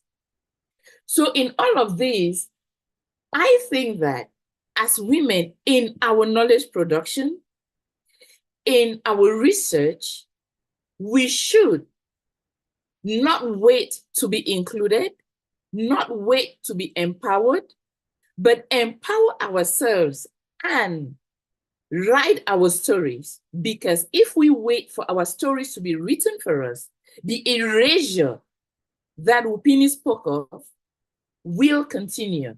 Erasure that has systematically happened because we are not archiving. We are waiting to be archived. I think that we should take up those spaces and not wait. We should be us. We should be present and include ourselves, not wait to be included. Thank you very much. How powerful and beautiful. Thank you, Professor Atanga. So thank you for your outstanding and brilliant contribution to the dialogue and the ethical call also. So what is very interesting, I'm looking at the time and being very mindful of our audience. So we're going to do something that is a little bit different to give an opportunity for our audience also to come in. But I want to stress something that a very important point that is overlapping, that we are taking for granted knowledge production in a time of peace. But I'm so grateful that our colleague from Bamanda, Professor Lilian Atanga, joined us. Professor Kapteijns mentioned the context of Somali women, right? And the women in Darfur, the women of Sudan in general, the whole Sudan. And then Professor Fatima also mentioned how African women bring solidarity to international women in context of conflict, like in Palestine, in Israel, in Ukraine, in other places. This is what ethical solidarity looks like. When we are in a context of privilege where we can come in dialogue, we say, what happens? What happens to the knowledge that is at risk, right? So what happens to communities that are marginalized, that are often, that are present and yet invisibilized? This is an overlapping concern that you are addressing. Professor Marame Gueye talks about the Senegalese women in diaspora, how to create that outlet. Professor Hadari talks about a problem. So the decolonial, how the decolonial is a colonial that Professor Gueye mentioned. So what happened when that framework of the decolonial that does not see that it is a colonial approach to knowledge production, to the definition of knowledge, that marginalizes all the knowledge systems that are operating, and that maybe what African women on the ground, like the women in Kyoto, the knowledge they're producing is the knowledge that satisfies their community, has nothing to do, or maybe overlaps. In fact, it overlaps with the knowledge we are producing in the Western framework or Asian or whatever, but they want to center their own, they prioritize themselves. So we're talking about epistemologies, right? And a production of epistemologies and that affect us as community, whether it is serve an academy or not, right? So I really want to open also, because it's a celebration, we are also celebrating women in the audience to jump in the conversation. I wouldn't go to the second because this is so enticing. It wouldn't be fair to our audience not to participate. So both women and men, young, senior, all, it's intersectional. Please, you are welcome. This is a solidarity space. Welcome. Thank you. I see our dear Professor Bertel Mogu, who is here, just raise her hand. Jackie, welcome. Yeah. So if how our participant, I see Professor Dawumi Jarpa, also second, right? So please, I don't see all the hands. Okay, so maybe we will start with Professor Jackie Bertel. Mugo? Hello. Can you mute yourself? Yes, Professor Vettel, Mugo. Good morning and good Morning. evening. Good evening. Can you hear me now? Yes, we hear you. Okay, I could not unmute myself. Thank you so much for this fabulous panel. I learned so much. Professor Atanga, you know I love your work so much. Could you speak more about how we can build sort of a women's archive, a feminist archive? I know that work is being done, but how can we do it in a way where it's more tangible and accessible? Professor Wunpini, I love your work as well as in terms of the digital work, and you talked about digital utilization. My question for you in this time of social media, I have to confess and say I have no social media account, so I don't know what it looks like out there. But digital utilization, can that what's the fine line between that and what I read about, cancel culture? Does it do these actions completely translate to the digital world? Where are the boundaries? Thank you. Thank you so much for the question. Yes, Professor Wunpini or Professor Atanga, whoever want to respond? Okay. The question by Jackie, I think Jackie is best to answer because archives are built by historians and archivists. But I remember, I don't know if it's Jackie or Monique Kwachu, one of them started digging into women who have impacted the history of Cameroon. Because in the history of Cameroon, women are absent. They are completely absent. Bare mention is made of these women.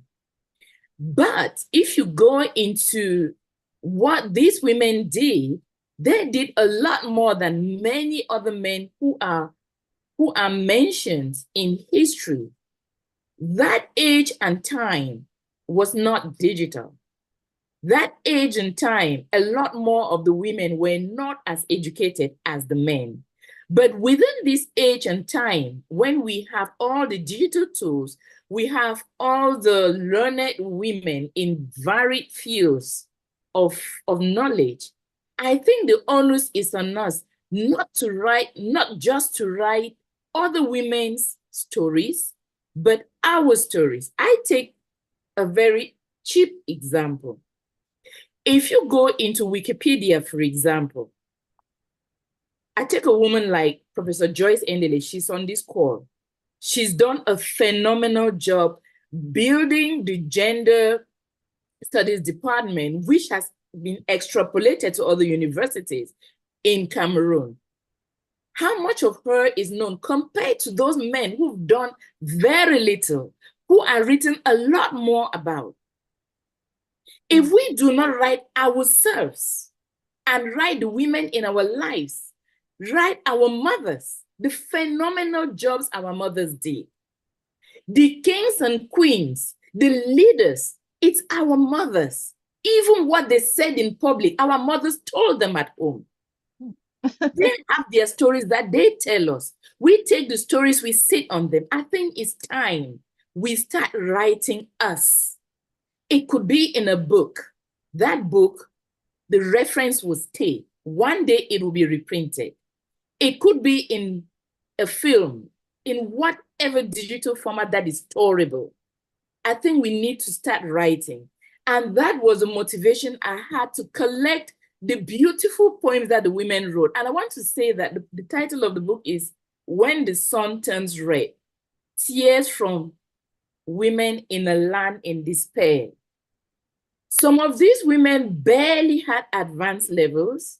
They don't even know what poetry is, but they wrote their pain. That pain could be missing. But now in a book, that woman is known to have written her pain, that pain which becomes historical, which can be read in future, and that moment captured. So I think and Jackie, I'm taking you to task on this, we have to write our stories and the stories of our women. Thank you. Thank you. Thank you. Professor Wunpini, would you want to add? Yeah, that's a beautiful contribution, a response. Thank you. Professor Mohammed? Hello? Okay. Could we unmute? Okay, yes, I'm unmuted now. Yeah, thank you, Jackie, for that question. So the notion of digital ululation is something that Mumbi sort of proposed in her chapter in our book. And in a lot of our cultures, ululation has so many meanings. So in my culture, it's used to announce the birth of a child, and the number of times that the ululation is done tells us whether it's, you know, a boy or a girl. And it's also used in celebrations and all of that. So it's basically a speech strategy that brings attention to issues. And so in this context, when we talk about what it means to use that in the digital space, we have to connect that to the issue of accountability and agency of women on digital platforms. So historically, marginalized people have often been have often not found themselves in spaces where they are able to assert their agency, right? So we've often not seen women and various other groups be able to do that. So some people believe that the digital spaces, to some extent, sort of democratized access to the public sphere in a way that it wasn't there before. It also does have its issues where we need to talk about the digital divide and who can have access to these spaces. You know, for example, rural women and people who are located in geographical spaces where they don't have internet access can be invisibilized in these spaces. So this strategy is sort of can be connected to the notion of, you know, public shaming as is done with powerful structures. So for example, people will, you know, publicly shame an institution for not doing the things that they need to do.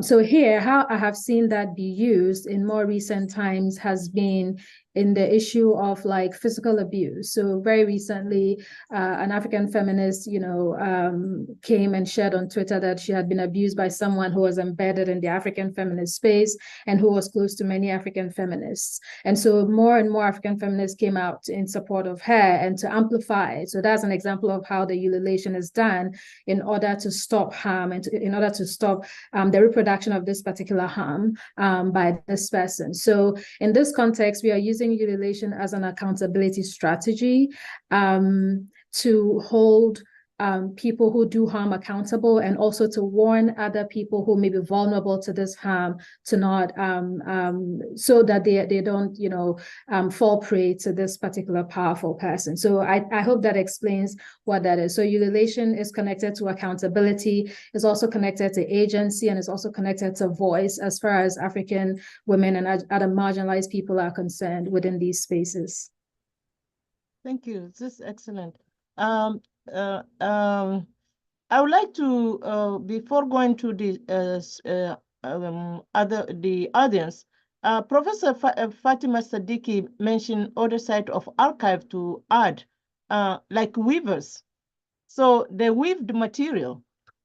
So when we are doing a taxonomy of possibility of archiving, it's important to look at the indigenous approaches to archiving and documenting. I don't know if Professor Fatima Sadiqi is still around for us to think about it.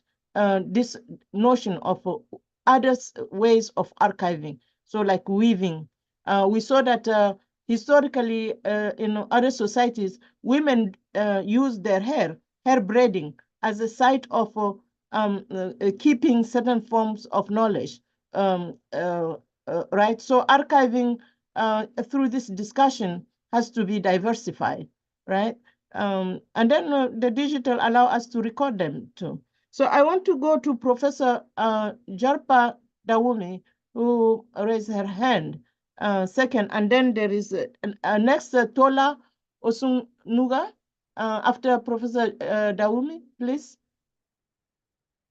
Professor Jarpa. Hello. Yes, all right. So thank you. I've been unmuted. Yeah, I've been allowed to unmute now. But Okay. if I could you relate over Zoom, it may not come well. I would have done it in the Basari culture, which sounds something like that's the Basari culture. And I'm ululating as a thank you. I'm not going to give commentary on what, and I'm not asking a question. I just want to say thank you. I've never had, Sundays are my don't touch computer days. And I couldn't resist this one because of all of you who were presenting.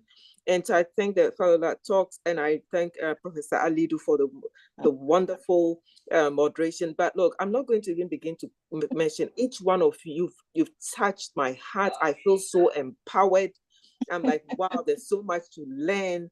And I just want to say thank you for this wonderful discussion. And may we continue to work together in solidarity, knowledge production, thinking about all the ways in which we can make this and to support each other. I am so happy. Thank you. Thank you so much. Thank you. Thank you, Sister Jarpa, Professor Jarpa Daoumi, Ghana at Howard University. Thank you. We thank you also for your leadership of creating the first Center for Women's Leadership at Howard University. We are grateful to you for that. Yes, Professor Osunuga, thank you for joining us. Yeah. Thank you very much. Yes. I just want to celebrate you women, the panelists. It's been so fantastic. I did not regret joining this panel this afternoon. I've gained so much from you. Thank you so much. But I have a concern, really. My concern is that having been privileged to teach both in Africa, in Europe, in America, I have seen a kind of decline in the number of women who are taken into scholarship. What I mean is this: when it comes to knowledge production, we now have a generation that do not really value, the younger generation, I mean, do not really value academic. They go into fashion, into music, and all those things that can give them quick money, fame. So what can we do collectively to encourage this younger generation who do not see, or like people who say in Nigeria, that education is scam? So what can we do collectively? Because your generation will soon go. What happens to the younger generation? What happens to women's scholarship in Africa? Thank you. Thank you so much, sir. Okay, panelists, thank you. This is a great question. Thank you. Yeah, and anyone can pick, please. Yes, Madam Professor Gueye. Yeah. On top of aging us, the question is assuming that some of the people here are not the younger generation.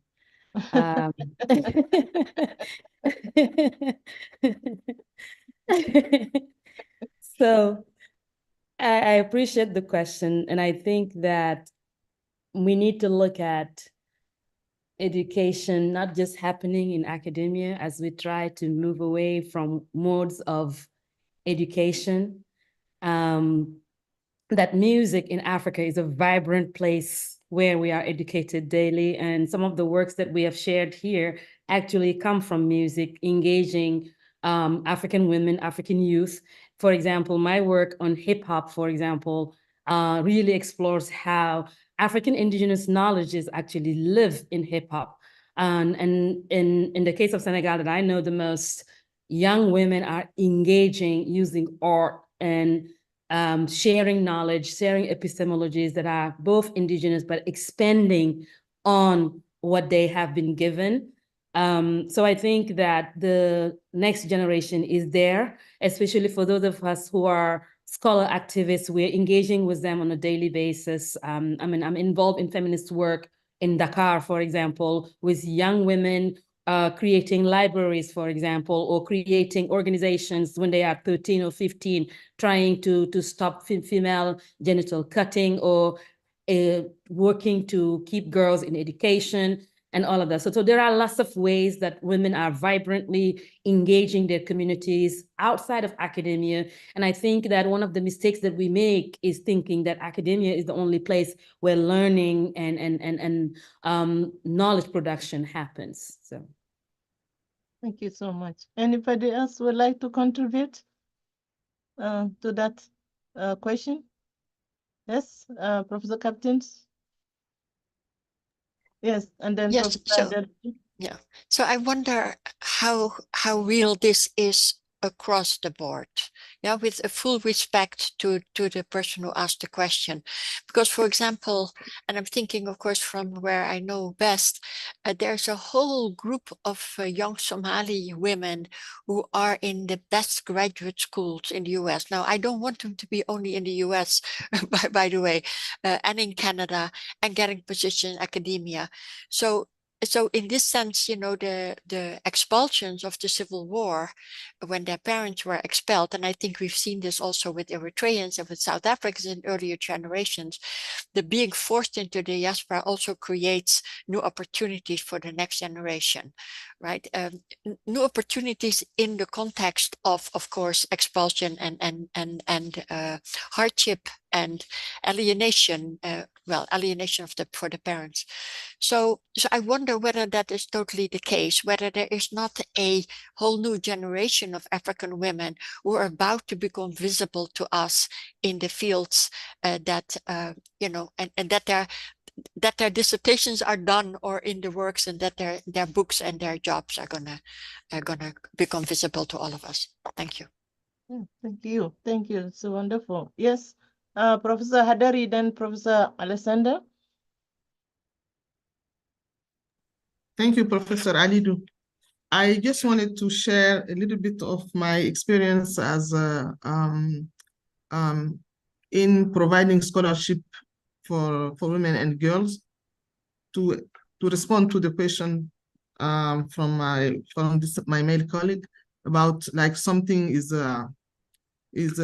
lowering as motivation from the younger generations. It is something that we've observed in the case of Niger, when we were supporting women, young women and girls with scholarships. We have this tendency of comparing our generations to the younger generations, and which is really not always a good angle, because the contexts are different, the needs are also different, and you know, they're making up some of the gaps somewhere with something else. Professor Marame has already said it. But it's true, from my age, I have a more conventional and classical way of, you know, of assessing what education, what performance, and what excellence means. And in this case, I just wanted to illustrate with the case. In our programs, we were providing girls and women, and these are university students, with computers, with internet access, and so on.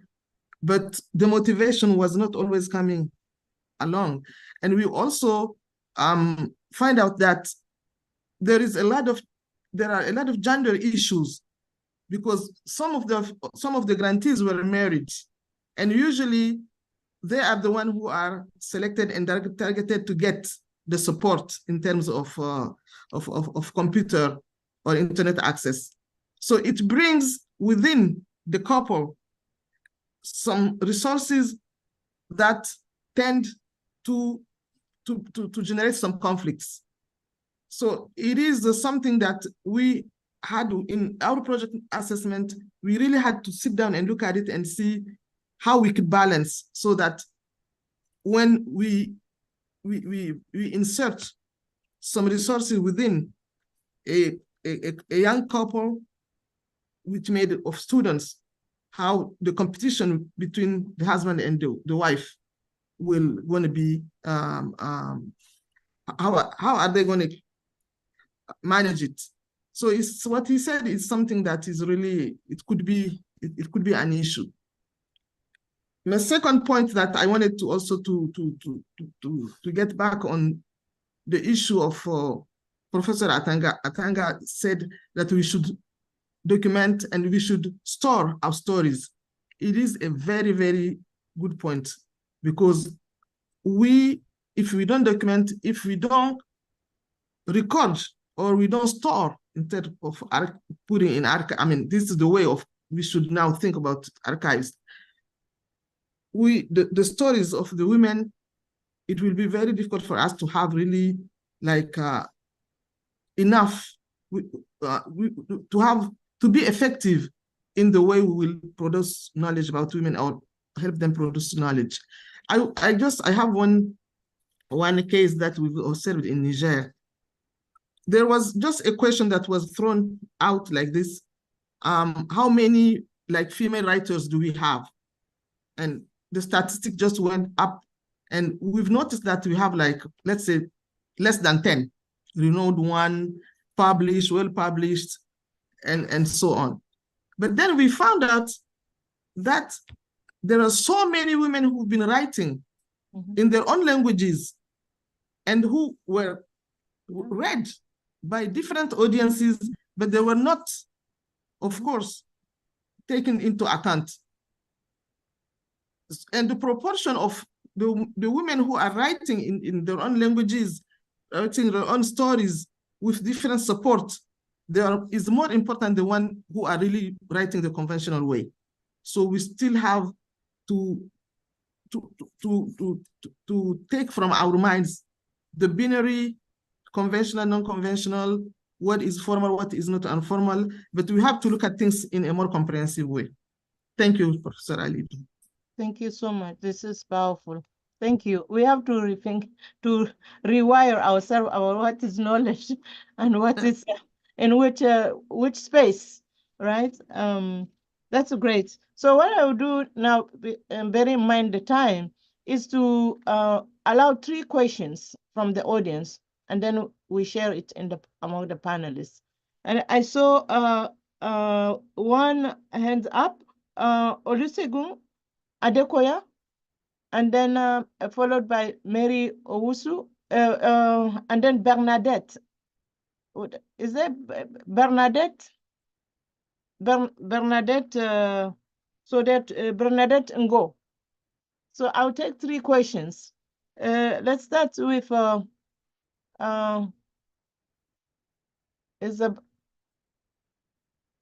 is Bernadette around? She was the first, I believe. Bernadette Ngo. If not, I'll take Segun Olide. Is it Segun? Okay. Okay. Mary Owusu, raise her hand. Hello? Yeah, perfect. Welcome, Professor Owusu. Welcome. We have to unmute, please. Yes. Thank you. So I have, thank you all. I have enjoyed listening to you. I am actually asking a question for my own personal consumption. A little bit goes to Wunpini, because I feel you may be able to get it. So this, for me, is womanism, feminism, deploying these words when we write about African women, Black women. And I say this because I do intellectual history, and I have female intellectuals that I want to explore. I resolved it by using the word female intellectuals, but at some point, I was thrown into that direction because of someone asking about feminism, feminist intellectuals, and I was thinking through Ghanaian women. I'm from Ghana, and their intellectual inputs, and thinking about it that way. There were a couple of them I couldn't call feminist, but whose works supported the cause of women. And then, so that conundrum of how you deploy these words, and also the fact that women's stories, I feel, have not been written about enough. And so that little junction between the need to finish women's stories, write about them as seriously as we write about men, not that market women are not a serious contribution to knowledge, but writing about men as people with scientific know-how, as opposed to writing about women in that same way. And so that womanism, feminism, and if you can point me to some sources that deal with this, how do you use these words when writing about African women? Thank you. Thank you so much, Professor Awusu. I guess any panelist, please. What do you want to? Well, I'm waiting to pick more. I see three other.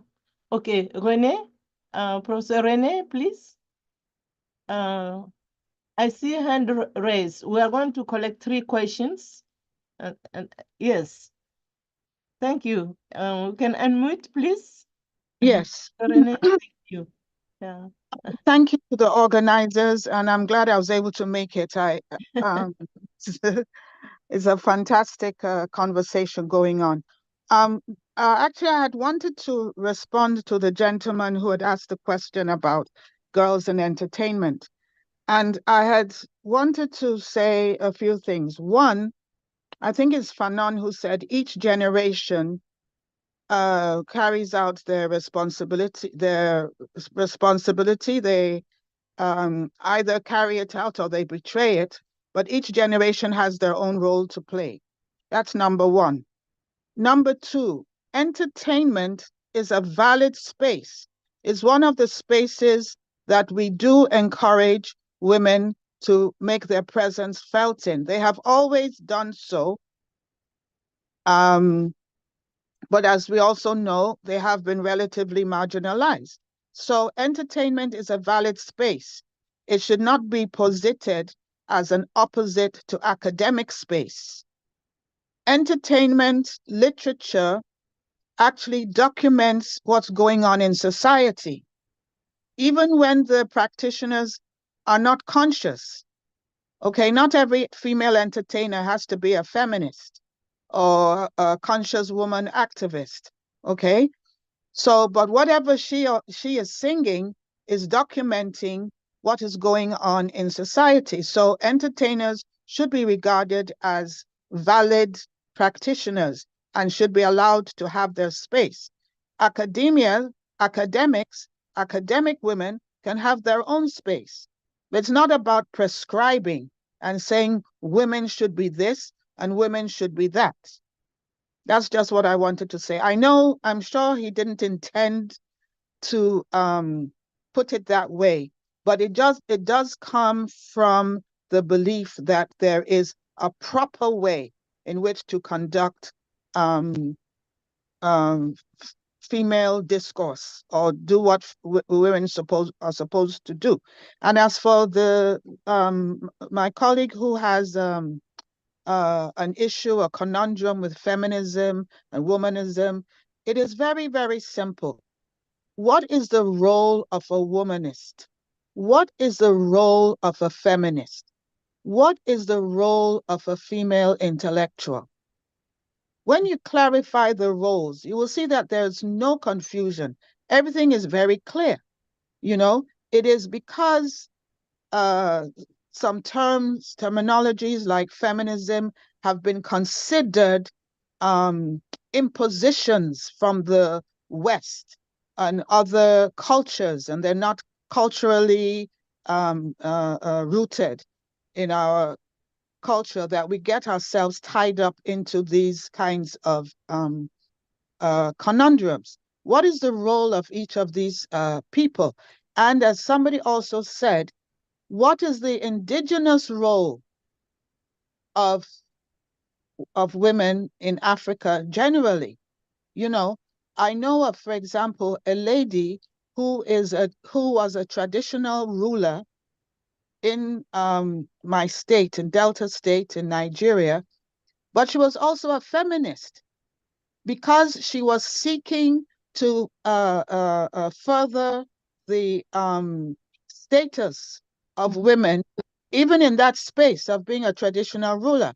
There was a crown she insisted on wearing. And again, talking about erasure, the men of the community were saying, no, this is the crown only men wore. Women did not wear this crown. And she continued doing the research until she found a picture, ironically, documented by an English colonial official, showing that the Omu, that traditional ruler, woman traditional ruler, wore that kind of crown. Okay, so it's a many-layered, many nuanced matter in terms of furthering the agenda and furthering the status of women and so on. And it cannot be relegated to any particular person who is a quote-unquote a feminist or a womanist or what have you. That particular traditional ruler was engaging in feminist action. So I think it all depends on the role that you assigned to these words and not just get caught up in the tautology of the vocabulary. Thank you. Thank you so much, Professor Rene. And to add to that really very powerful intervention, it is important to know that we are using the feminist platform of Professor Toyin Falola to have our dialogue. So the feminist,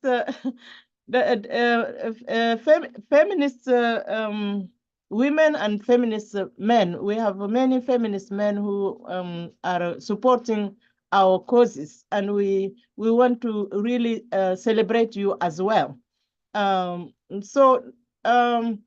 Yes, Professor Marame Gueye would like to intervene to respond to that, and Professor Alexander. Yes, Professor Alexander, and then Professor Gueye. Okay, thank you. Okay, I just want to respond to the last speaker who pretty much echoes what I'm saying. I remember going to a talk with Brittany Cooper, and she was asked the same question if she identifies as a feminist and a womanist. And I think she was mildly irritated because she says, okay, a womanist is an African feminist, right? And I think what is interesting, I feel as though we get caught up quite often on terminologies, and I think it's very distracting. It's a way to take us away from doing the real work. And one of the things that she said, that we just need to do the work. Like, it doesn't matter, how this work gets done. We just need to do the work. It also reminded me of, especially, African women, okay, I'm thinking of Flora and Wap and even Ama Eta Edu, who at one point, okay, did not necessarily identify, okay, as such. They didn't use the word. Also, Francophone Caribbean women writers, were very hesitant about using the terminology feminist. And I think there was a conversation between NWAP and Edu, and Edu was like, okay, I don't mind you calling me a feminist, but am I a feminist because, okay, I just write about women, right? She said, okay, men chauvinistic pig because they write about, okay, whatever. So she was very adamant about being so caught up, on these terminologies, So I would even say that, we need to move away, from these terminologies. I think it becomes very distracting. It takes us away from doing the real work and not kind of like be focused so much on what it is. I think once you're doing work, you're supporting women, you're advocating on behalf of women, you're speaking about gender equity, and across the board, both men and women do that kind of work.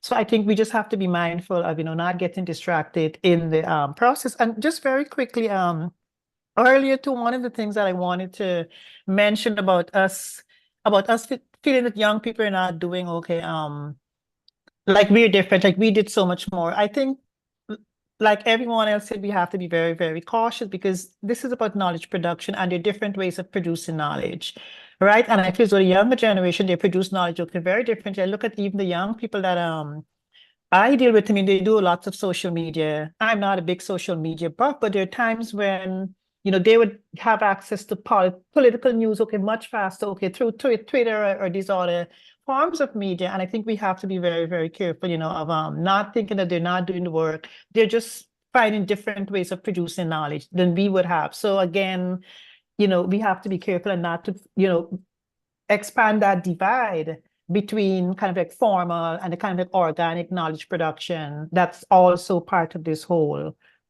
discussion and discourse. And if I may, one final thing, because earlier when I was asking Usaina to jump in, when we mentioned about the hair braiding, it reminded me a lot about Chimamanda Adichie's Americana.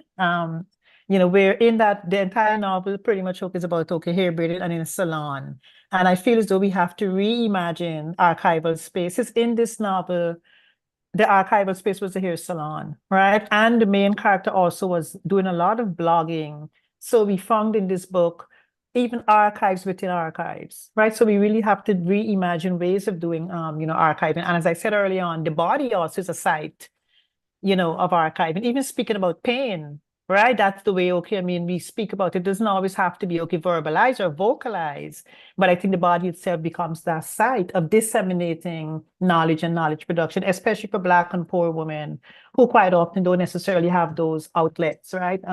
Those official so-called outlets to engage. So thank you.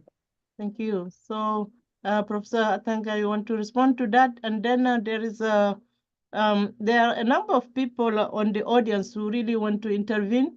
I'd like to give them the opportunity, like Professor Oloron Toba, and then Ambassador Professor Abena Busia, yeah, and then we will come to Professor Atanga and Professor Gueye, yeah. So remember your numbers. This is exciting, right? So do I go first? Yes, go ahead, because you are responding to a question asked. Then yes. Gueye, you will, sister. Welcome. Yeah. Oh, okay, so. Right. Do I have the floor? Do I have the space? If Professor Atanga, you want to respond to the question? Yes, I want to.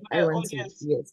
Yeah. So the concept of terminology, of discourse, again, of what is said and what is understood by a term really gets to be problematic, especially in African context. For example, you find women who are outright feminists in everything they say and do. And they turn around and they tell you, I am not a feminist. So we begin to ask, what is feminism? What is the understanding of feminism? Is feminism the word or the action? So when we use this word, sometimes the meaning gets distorted, the understandings get distorted based on the context within which the word is used. So the context and the recontextualizations become problematic. So we do find a lot more feminists than actually the number of people who assert themselves as feminists.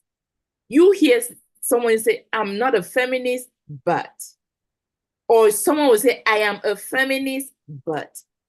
And Amina Mama says, I am a feminist, no buts, no ifs, no whatevers.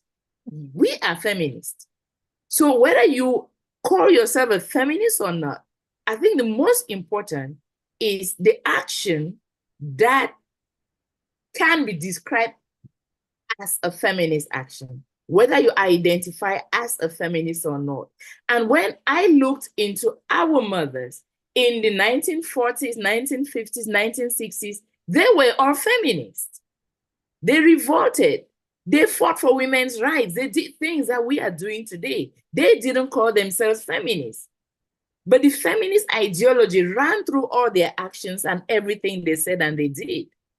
So thank you. Thank you, sister. So Professor Gueye, and then we will go to our audience. This is fabulous. This is wonderful, sister. I'm going to be very brief. Yes, and I'll start with the feminist thing, because as Professor Alexander has said, it's a distraction. I think the fight about whether there are African feminists or our voices are heard or not, our elders have done that within the second wave of feminism, and we're done.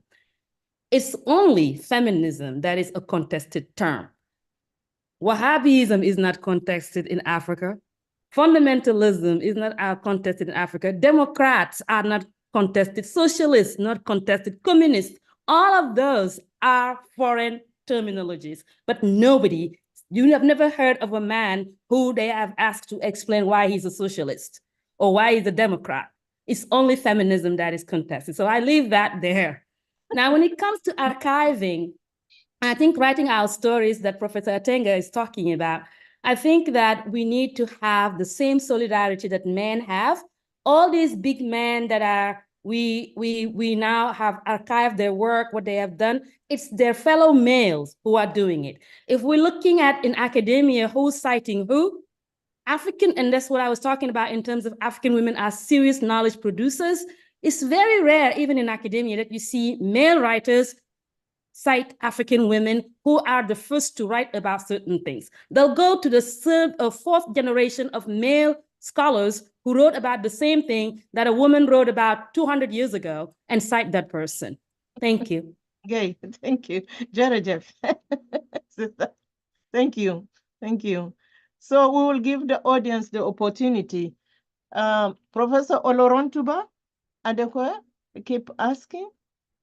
Hello? Professor Olorontuba? Okay, Ambassador Professor Abenabusia. Could you unmute? Oh, okay. So please unmute. So I'll take your question and also take the question from Professor and Ambassador Abenabusia together, because now with the time. Please, Professor Olorontuba, unmute. Yeah, thank you.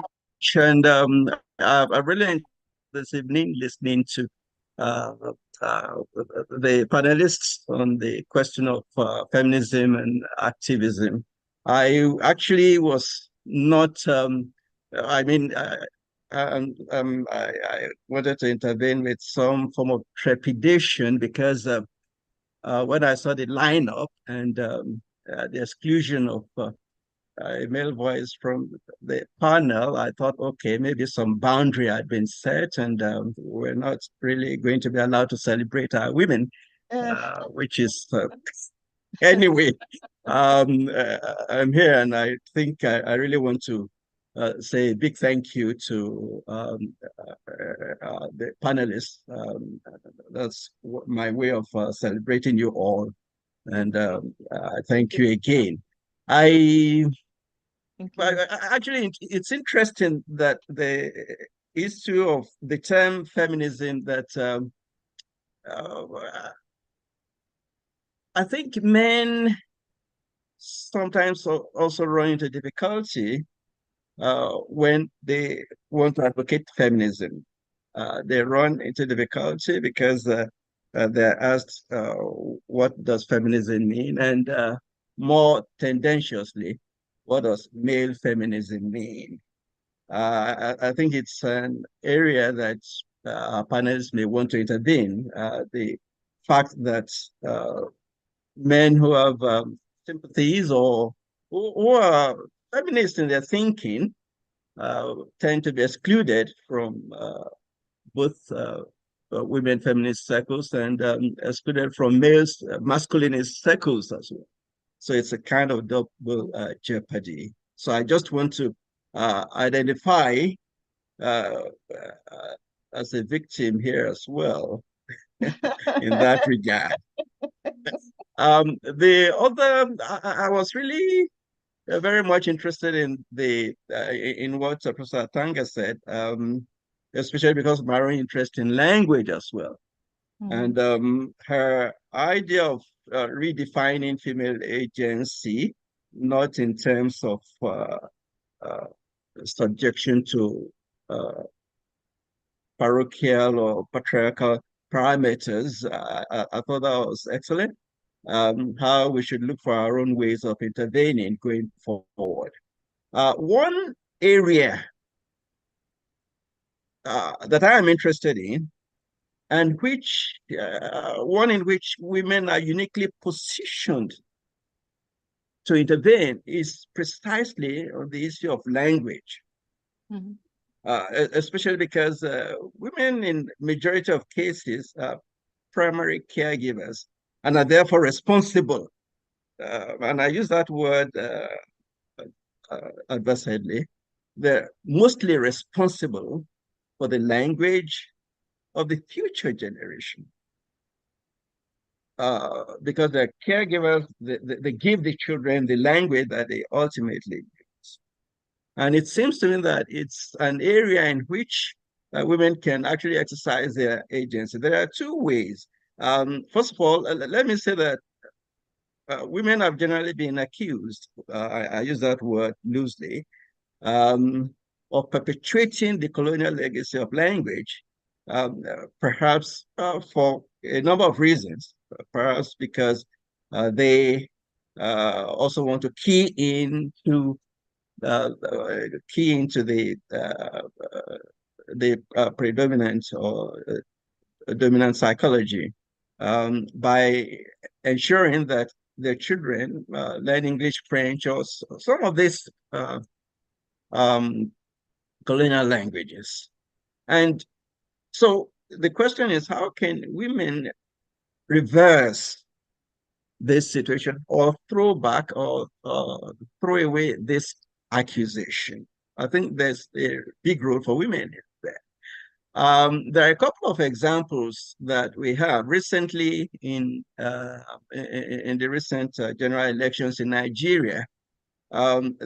The Labour Party candidate for Lagos State, Gbadebo Rhodes Williams, has an Igbo mother and a Yoruba father. Lagos is a Yoruba geographical enclave. Now, one thing that set him back was the fact that he spoke fluent Igbo, which was her mother's language, but could not speak the Yoruba of the environment very well. That worked against him in the election. Another example is a video that went viral recently of somebody in diaspora, an Igbo person, incidentally, in the diaspora, who has a Chinese wife. And here was the young son speaking fluent Igbo. And everybody wondered, how did he manage to do that with a Chinese mother? You know, and then it turned out that the grandmother was the one that raised him and therefore taught him to speak fluent Igbo. So in other words, when we're talking about AIKS, African Indigenous Knowledge System, and knowledge production and the role of language, I'm just saying that this is an area in which women can very well exercise agency by working through children to promote our languages into the future. I'm sorry if I've taken some time. Thank you very much. This is a wonderful contribution. This is very, very important. We thank you so much, Professor Olorontuba. This is great, Ashe. Thank you. So before we respond, I would like to go to Ambassador Professor Abena Busia to add her question or comment, and then we open it to the floor. Hello, Sister Ambassador Professor Abena Busia. Yeah, in Brazil or in Ghana or where in the world?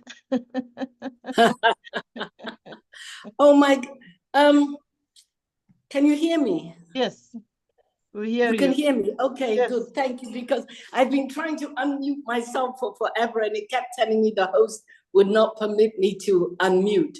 So, I just actually, I have so many comments, I don't even know where to begin. I want to begin by saying thank you. This has been really exciting. I apologize I came late because it's one of those days I was actually moderating another panel for Power. The Pan-African Writers Association had a session on writing and women writing and mentoring, which I was moderating. So I came late, but I was glad to see you started later so I could intervene. There's been such a richness of what you have discussed that, you know, it would take another seminar just to pick up on one of the questions.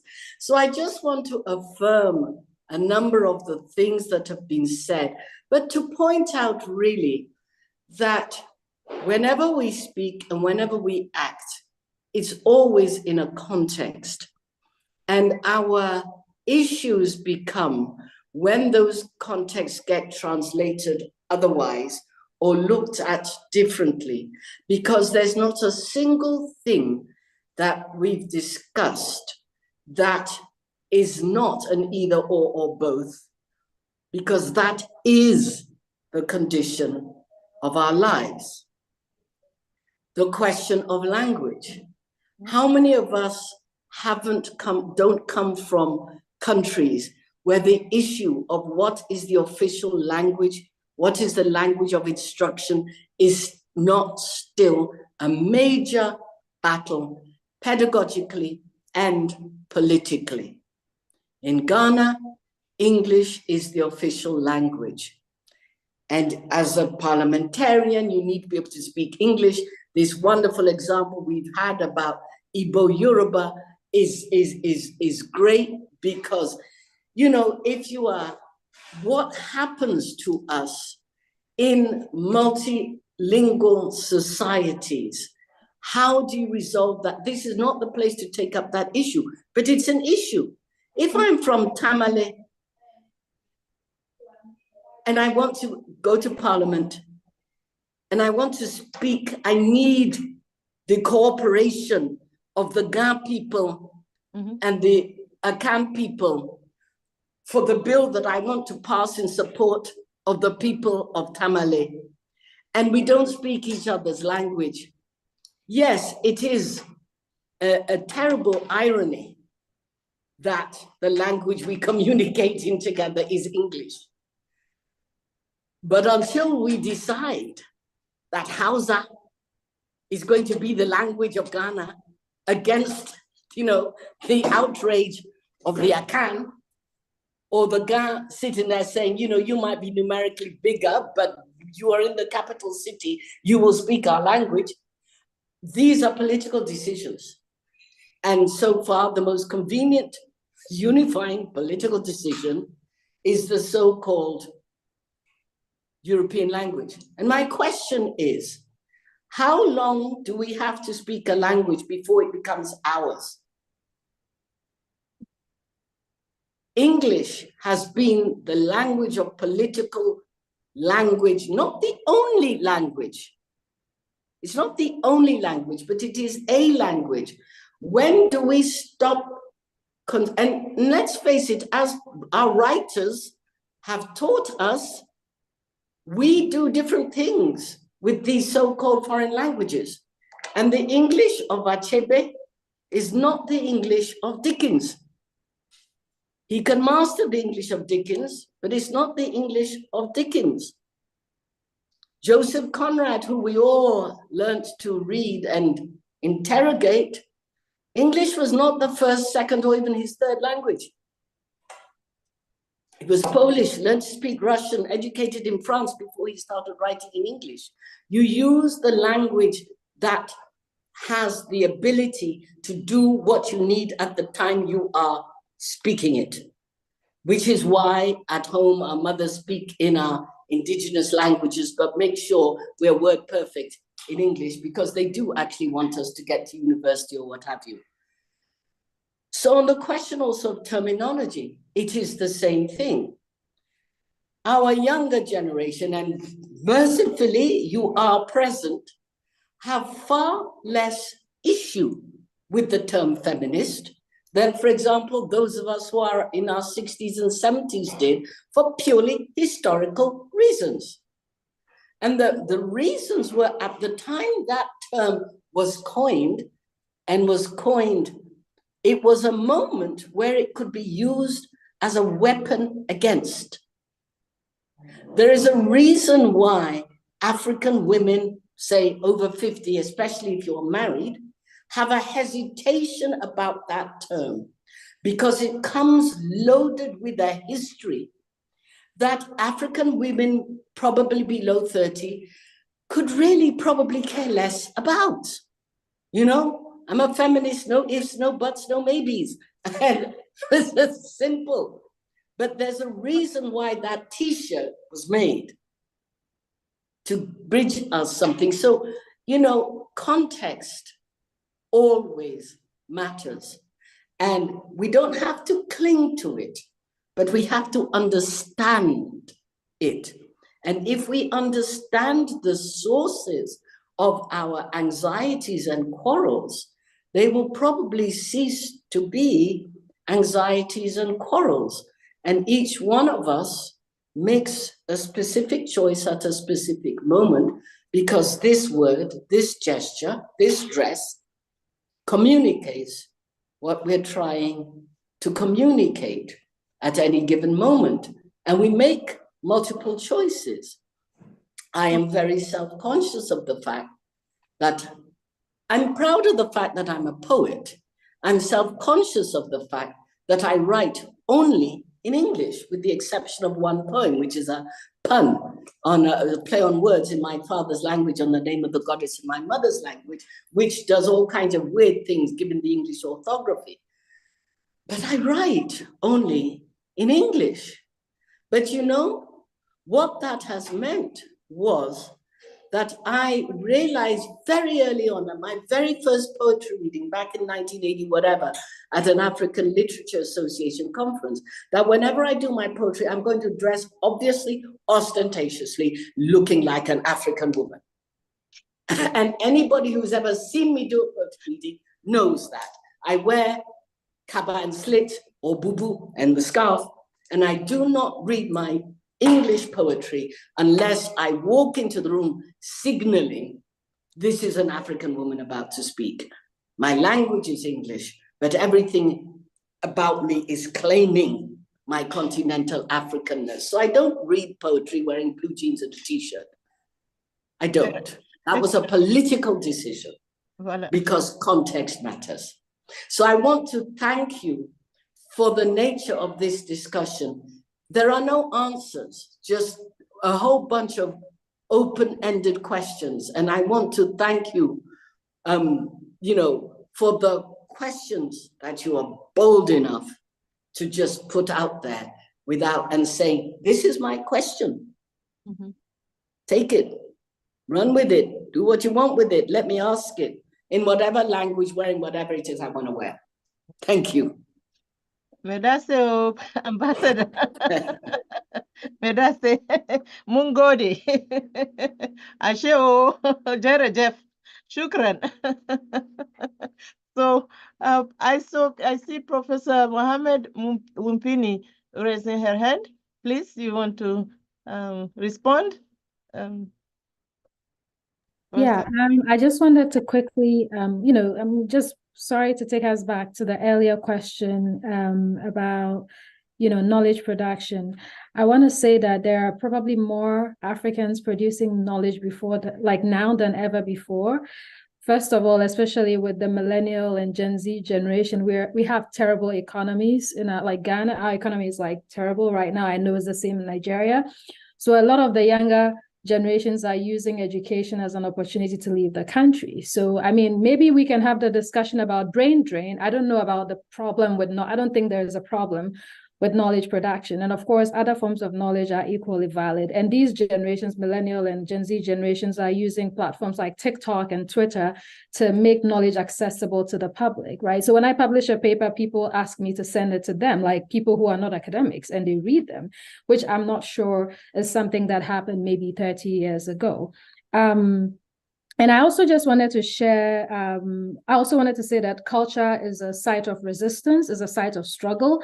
We cannot talk about feminism and activism without talking about culture. And so the production of culture, entertainment, pop culture, whatever, are all valid forms of knowledge production. I want to give Mary. Mary also wanted me to share some resources. So I'm not going to talk about womanism versus feminism, but I'm going to give you some resources. So Sylvia Tamale's book, Afrofeminism and Decolonization, is a good place to start. I also wrote an article, Why We Need Intersectionality in Ghanaian Feminist Discourses, which can also help. And then there is a documentary, Ghanaian documentary, When Women Speak, also good.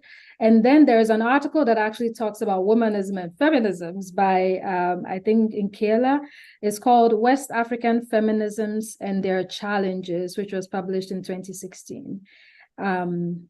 And just one last thing, when the question about language and language hierarchies, I think that is a structural issue, and I think that it is a little reductionist to put the burden on women to do that kind of work, because I personally, I can read and write in my language because of my father, not because of my mom.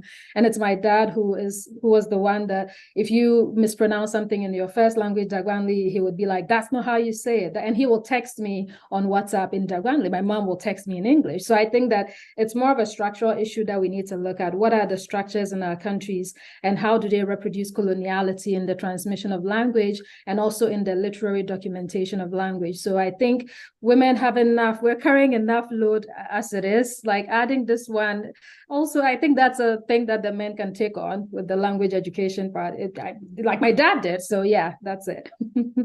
Thank you so much, Dr. Wunpini. This is great. It's important to draw our own attention as a panelist and the moderator and the audience that even though for this theme we are drawing a lot on the humanities, but humanities across the field. Some of us use songs, poetry, but to speak to STEAM. And it was important that before the panel started, all the women figures are coming from other sciences, medical field, physics, biology, the law. So it is across the field, and the language pervades every field. You just have to think of the experience of COVID.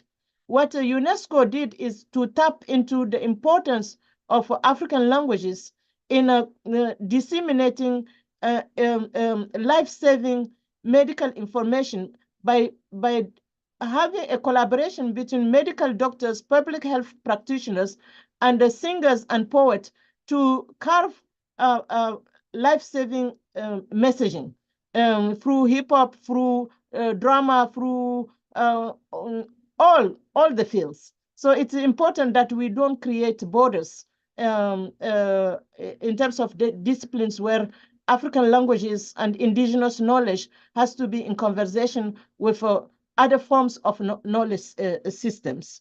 I would like to quickly honor in our audience, we have Dr. Ademola Aziz, and then Dr. Lucky, who would like to speak. Are they on? Please, Dr. Ademola Aziz. Okay. Dr. Lucky, raise their hands. Okay.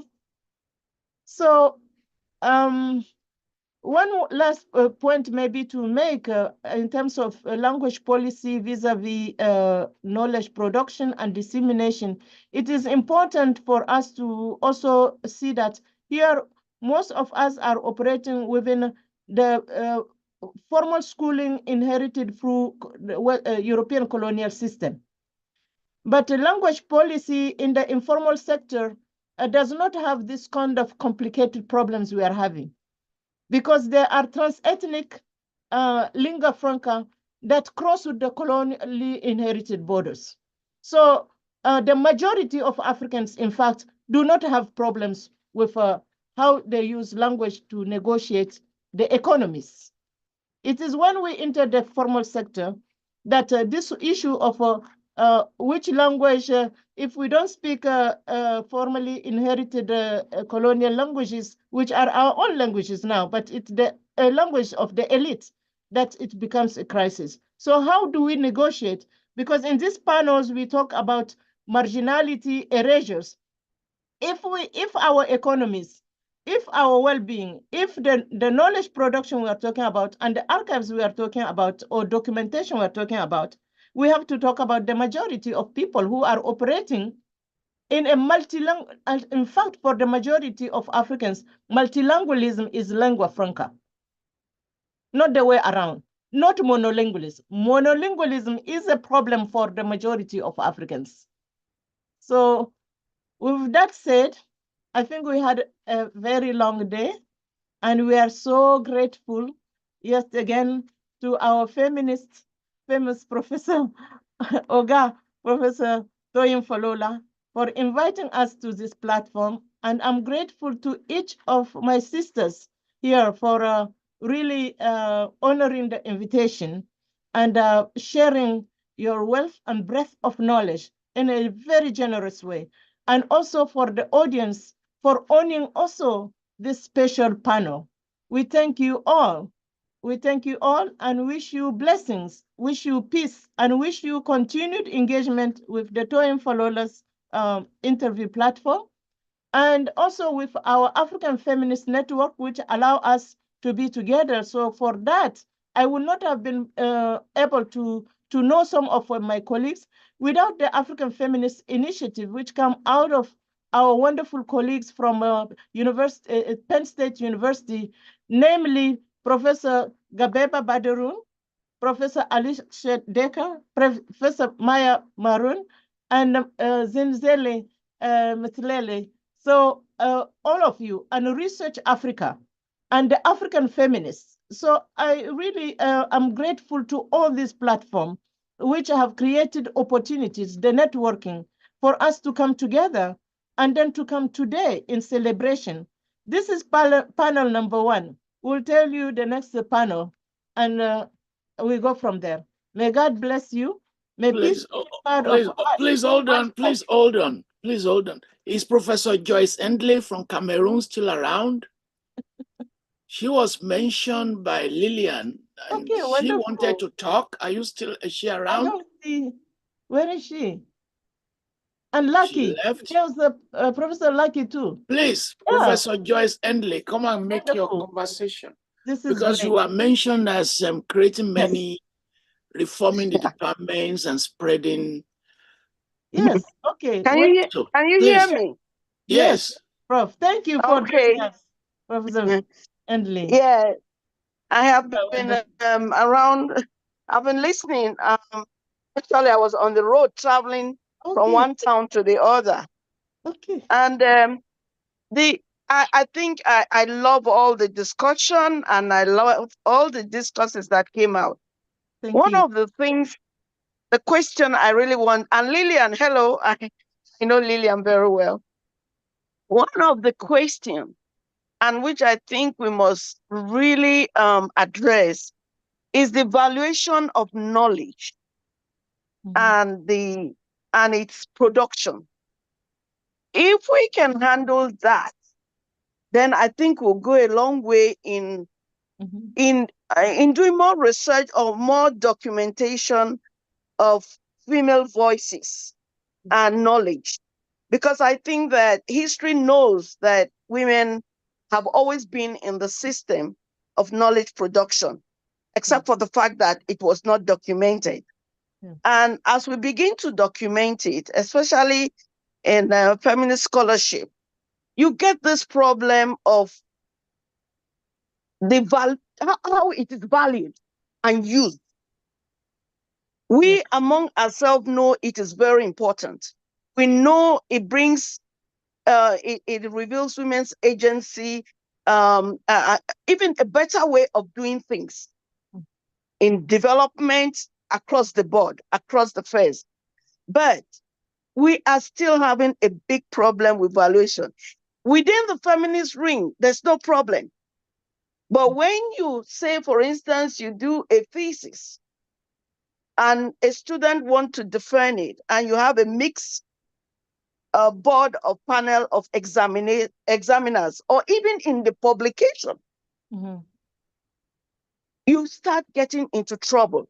And people start questioning your methodology, question whether it's knowledge, question whether it's, how important one woman speaking and all that kind of thing. So I think that we need to talk about the boundaries and how to actually close the divide between formal production of knowledge via research scientific method and the original historical ethnographic, method, or even the woman, like Lilian would say, speaking. Not that you included, but that is her observation and her reality. And it matters because she has used it to produce other knowledge, to grow up sector of the population and to do business. But it is the value we give to that. How do we handle that? I think that is a big chunk of the problem. Because even if we go, what are we going to do? Do we do a platform and throw this thing? Because I still believe if we go into publication, if we go into how do the ordinary person eat to influence politics, because it has to. Yeah. Those are the issues. So for me, thank you very much. Yes, I've been my background even came from the fact that I am an agriculturist before I got into gender. Okay, and it was not easy. Sorry, I'm taking your time, but that's wonderful. It's wonderful. That's yes. I had to question why are women left out in the knowledge system? Women farmers not recognized. That is how I got into feminist work, you know, and I grew up in it, and you know, up to the stage where we have a full department with PhD in women and gender studies in Cameroon. And so I'm still in the field, and it's still a hurdle. You know, I mean, often you have to defend that source of knowledge, as valuable knowledge, against your colleague who maybe is not vested in the field and thinks that, no, that methodology is not good enough. Thank you, Professor. Thank you. Thank you very much. Olaita, people who wanted to talk, they've been anxious. Let's just not offend them. Professor Olaita from Ghana. Wonderful. Professor Olaita from Ghana, you still want to talk? University of Communication, she's been eager. Yeah, Maybe Okay, yes. Thank you very much. Thank you very much. Yeah, I've been itching to talk really. It's been wonderful. I've really enjoyed myself. It's been edifying, and there were lots of comments I would have liked to make, especially in some of the earlier submissions. But as it is, our time is fast spent.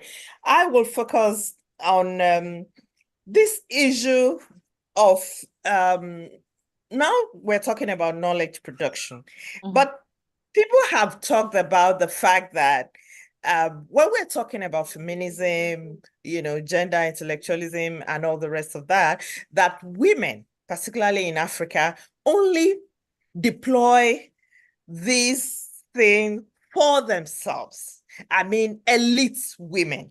And I would like one or two of our panelists to say something about this. Now, the vast majority of women in Africa are in the rural areas. They are grassroots women.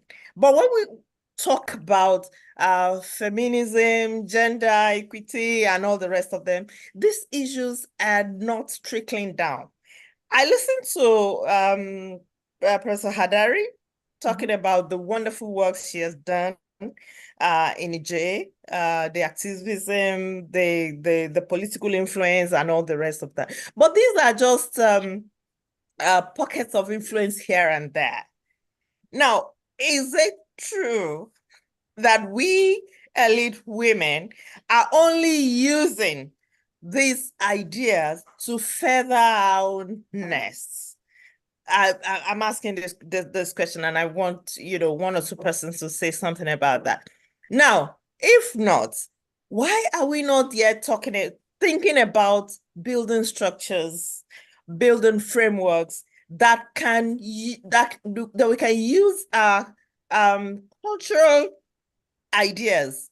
Earlier on, Professor Alidu talked about the knowledge base that we have in African culture. Why are we not going back to that and applying some of these ideas and helping our sisters who are in the grassroots?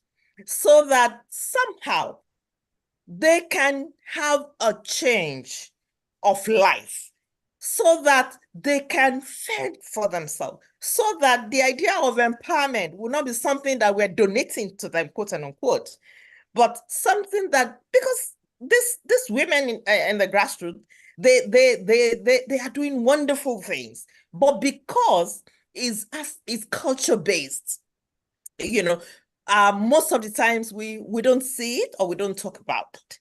And as a result of that, I now also want to link that with the younger generation. You find out that the younger generation, yes, Professor Abenabusia earlier on talked about the fact that they are not interested.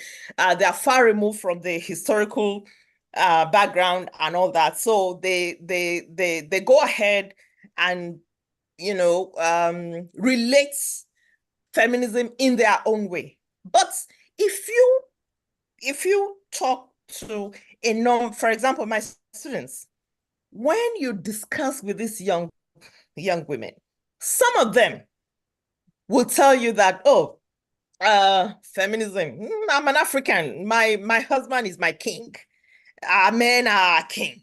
So some of these issues are not speculating, are not trickling down. So how do we make that work? How do we help, particularly now that we're talking about reinventing higher education in Africa? Can we key into that? Can we think about how we can build some framework that will explain and bring young women to understand what exactly we've been doing all these decades about feminism, about women empowerment, about women agency, and all the rest of that. I think until we begin to do this, until we begin to look at how to hand over, all we've been doing may not really hold too much strength for the next generation and for those who are in the grassroots. Thank you very much. Thank you so much, Professor. We appreciate your intervention. Professor Hadari has her hand up, and then Professor Atanga, and then Professor Mohammed. Thank you. So, and then Professor Gueye. Okay, this is great. Let's see. Okay, so we go by that order of response. Yeah. Did we? Professor Lilian, Professor Hadari, you want to? Yes, thank you. I was just unmuting myself. Thank you for the question. I think this question brings me back or gets me back to the comments made by one of my colleague panelists who said that there are feminists that are not like, who act as feminists, but we don't call them feminists. And the example of the leaders of the Quranic school and Islamic education of Chota that I just presented is one of the case, or could be one of the case. Because about feminism, when we run occasionally to them and ask them, because based on what we've seen, the way they empower women, the agenda, and so on, what is the relationship with feminism?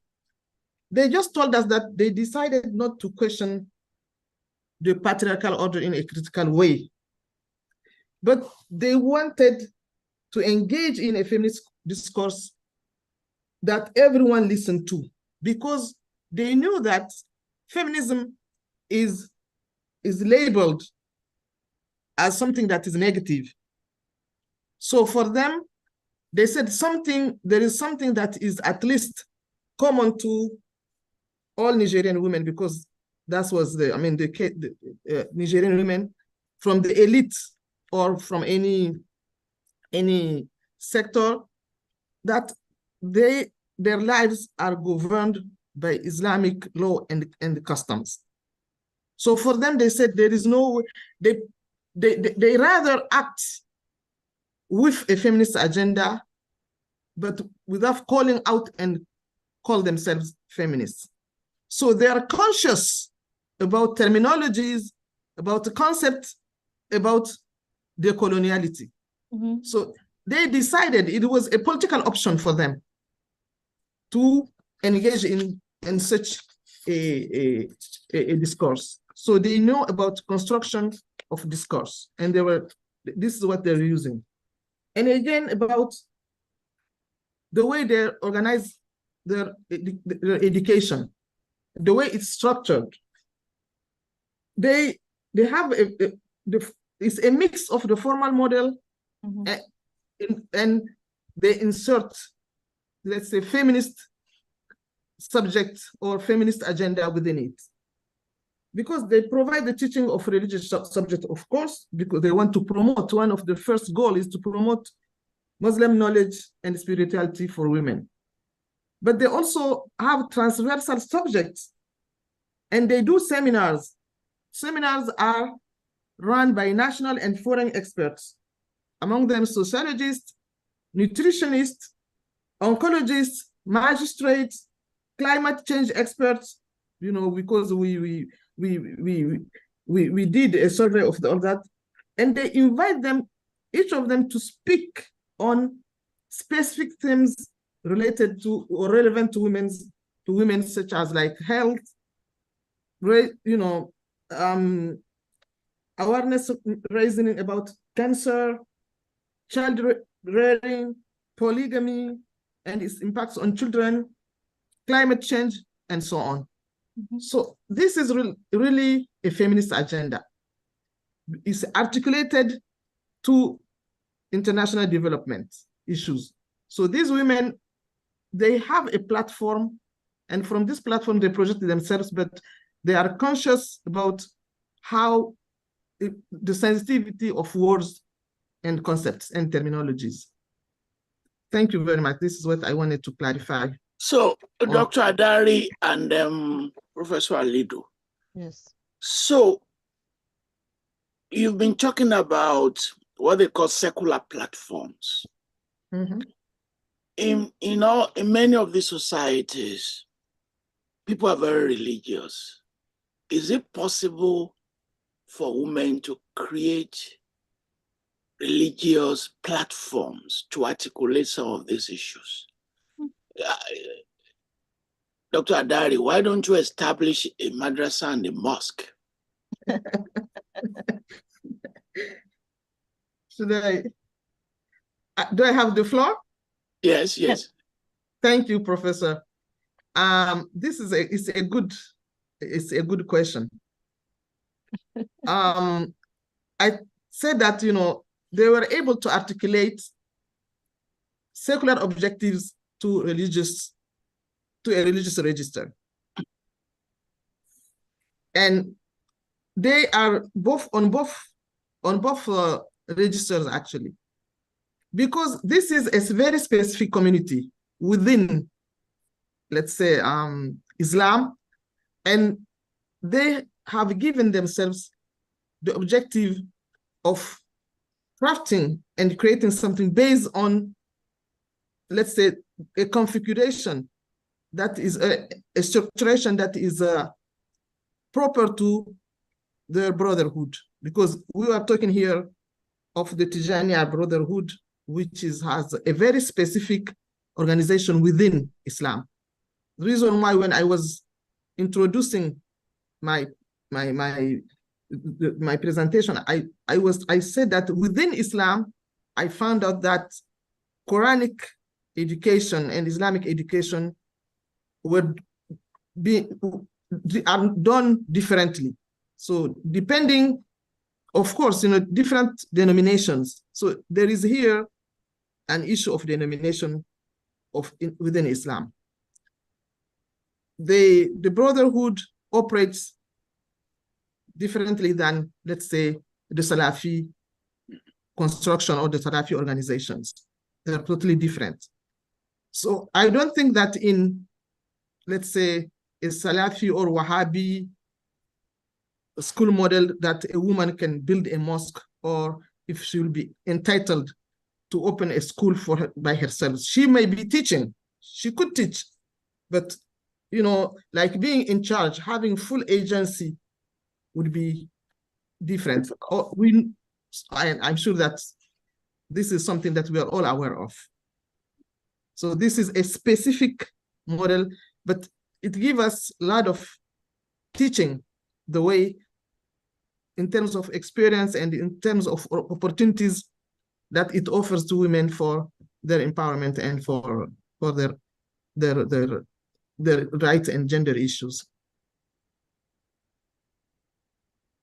Professor Alidu, let them answer the questions and then you can do your closing. Yes. So Professor Wunpini and Professor Atanga, thank you.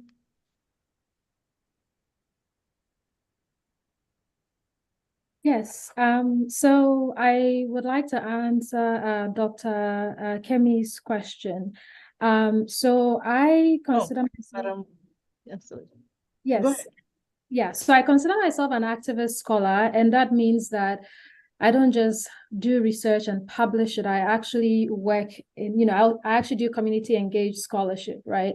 So when I was in Ghana for from January to August last year, part of that meant that I would go to I'd get invited to radio shows or television shows in Daganli, where I would be asked to talk about women and gender and feminisms in the indigenous language, so that the people in the community would, could engage with these kinds of conversations. And we're seeing more and more programs being, platformed, where we're seeing people talk about feminisms and gender and empowerment, especially in the languages that people understand.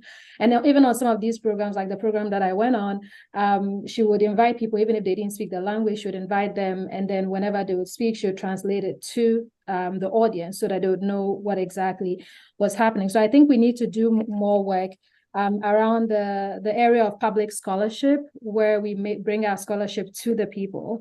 And I also feel like there is a lot of scholarship when we are thinking about people who are marginalized, who don't get the opportunity to be on this platform with us. It's important for us to understand that. For me, I do a lot of work in rural communities.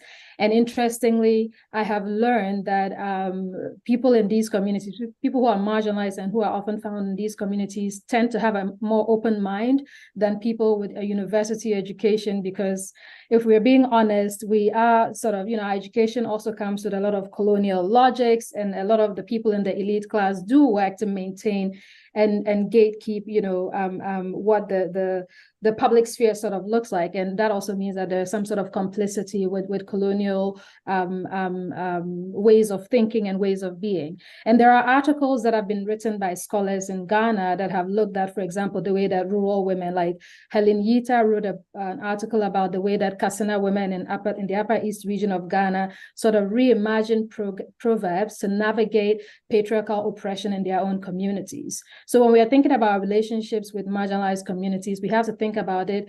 We have to move away from this asymmetrical. I mean, of course, the power relation is skewed, but we also have to understand that there is a lot that they have to contribute to the knowledge building process. And Constance Akurubu also wrote an article about the way that women in the Upper West region of Ghana utilize indigenous notions and ideologies to sort of perform gender in a way that they are able to sort of subvert patriarchal oppression, right? So as we do the kind of scholarship that we're doing, we have to move away from just, being extractivist in our notions of what scholarship looks like, and work more toward doing community engaged scholarship, which means that we have to redefine our relationships with our communities. And we also have to be in community with marginalized women, because when we are in community with marginalized women and marginalized people, it's hard for us to speak of them as if we are coming to save them from their troubles, when in fact a lot of us go to these communities and extract knowledge to build our careers. So I think we need to rethink what it means to support the growth of feminisms, even at the grassroots level, and to move away from thinking that we are bringing these concepts to save them and to help them and to improve their lives, and think more toward how we can all work together, think about the mutuality in solidarity, what we can learn from one another, and dismantle these colonial politics that are embedded in the ways that we relate to marginalized people as far as power is concerned. Wunpini, is it not possible for you to fundraise and establish a non-fee paying high school? You ask Alidu for money, you ask me for money. and then you establish a high school where the students don't pay school fees. With a syllabus, you create a syllabus that will advance some of the projects you have been talking about. Yes. So I'm from a working class background, and the high school that I went to, if I mention it, people laugh at me because nobody has ever heard of it. Because, there's a lot of elitism in the high school politics in our countries, right? And so when I was home, I went to the high school. I had a conversation with the school. I mean, the students didn't believe that I graduated. They were like, "You're lying," until I started speaking in my indigenous language. They're like, "Okay, that makes sense." And so I have done personally on my part, and I don't like that I'm sharing that here, but sometimes they'll reach out to me and be like, "Oh, we need to get, we need like street lights, or we need to buy bulbs for this." And I personally, I personally donate or pay for that to happen. So yes, I'm very much in support of systems or building systems where we can have these spaces to have these conversations. And I do, when I can, take advantage of the fact of where I am now to go back into my community, speak with them, and also just share what I think about these. But yeah, I think that's a great idea. Okay. Support that. So Professor Atanga, and then Professor Gueye, and then we will close for only this session, and then we'll talk about the next one, right? Thank you very much, professors. I will respond to the question on bringing knowledge to the grassroots, and also the issue of using religious movements. Like I said earlier, feminism is a term which was coined. It doesn't mean actions that as soon as feminist actions did not exist before those terminologies. If I take Cameroon, for instance, we had women's movements that resisted and sought for change in the 1940s and 50s, like the Takumbang and the Anlu of Com. And Cameroon, like many other West African nations, has associations, women's associations, that tend to be sometimes transgenerational, like go across generations. And I take, for example, the Christian Women Association, which is that of the Presbyterian Church in Cameroon. It's for women 18 and above, women of all backgrounds, educational levels, and the language of communication is not English, it's Pidgin English or an African language. The material that is used in this organization treats topics, including topics like gender mainstreaming or gender equality, and so on and so forth. In such context, knowledge on agriculture, knowledge on healthcare, knowledge on different forms of knowledge are brought into the material, which is used to bring up the other women who have not had the opportunity of formal education to have access to that knowledge. On the other hand, indigenous knowledge is also highlighted. For example, they could say, what are the different kinds of dishes you can do using palm oil, for example, or palm tree? What are the different things that you can get from palm tree? So knowledge is shared up, down, bottom up, from different backgrounds of the different women. So I believe associations, women's associations, are good sites of exchange of knowledge, where knowledge production, knowledge consumption happens. Now, I take two examples. One, a rural example, another, a university example. The rural example, women who farm peanuts and sell in the market, they come together, form an association, and they say, one, we are going to sell our peanuts at the price we determine. That's economic empowerment. They go to the market, they sell at that price. You buy it or you leave it. Any woman who doesn't comply is sanctioned. The men of that community is in the northwest region of Cameroon. The men of that community are lazy, and all they do is make babies. And the women said, we are going to decide our reproduction. how many children we make, and when we make them. They recruited a nurse who comes to the market. On the market day, they create a clinic in a store which is hidden from the public, and women go in there for contraception. How was it discovered? A community care, health care went to the village and noticed that the birth rate is relatively low compared to other regions around. And they began asking. These women had decided that childbirth is going to be on their terms and not on the terms of the men. I see that as empowerment. How did they come to the knowledge of healthcare and birth control? It is knowledge that has been disseminated to the grassroots, empowered them to take decisions that affect their individual lives. A flip side of the story, in the University of Bamenda on Women's Day, free screening was given to women for breast cancer, cervical cancer, diabetes, hypertension, and many other diseases. 200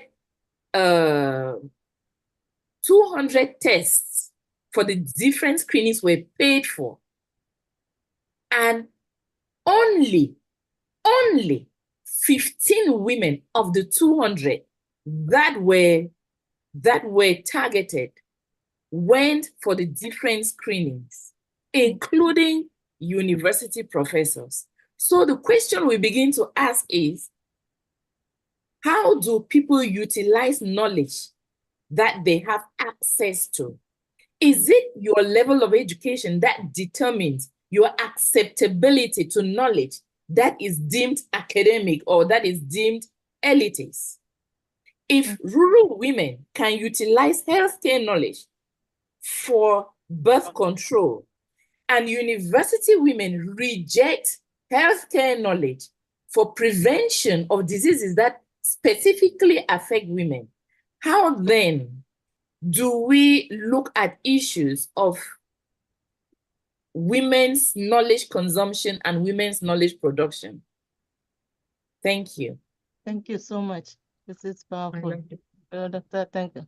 This is wonderful. So we turn to Dr. Gueye. Thank you so much, Lilian and Wunpini. Most of my intervention, you have already said most of the things that I was going to say.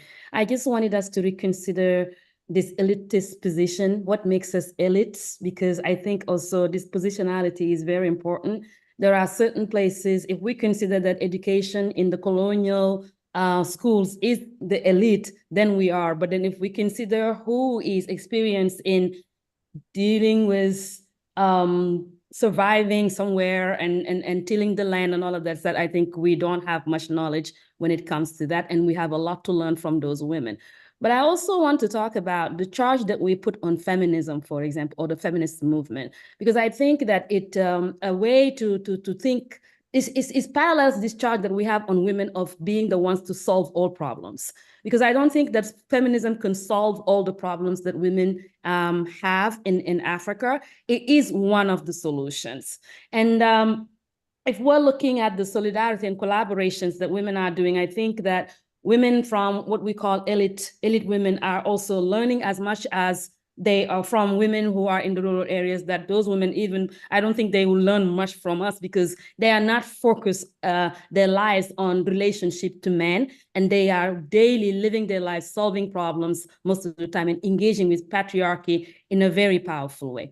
If we look at collaboration, for example, the women's group that I am a co-founder and work with in the diaspora here, there are all kinds of women in that platform. We have doctors, we have nurses, we have hair braiders, we have women who actually are gardeners and stay-at-home women who we learn a lot from, because as university professors who also have children, there is something that we can learn from women who stay at home daily with their children that we do not know. And for example, if I'm having hair problems, the hair braider is more likely to help me with how to deal with my hair. The pediatrician is the one who can help some of us but at the same time, the gardener is the one who can tell us what is happening if our flowers are fading and all of that. So I think that the relationship is both ways.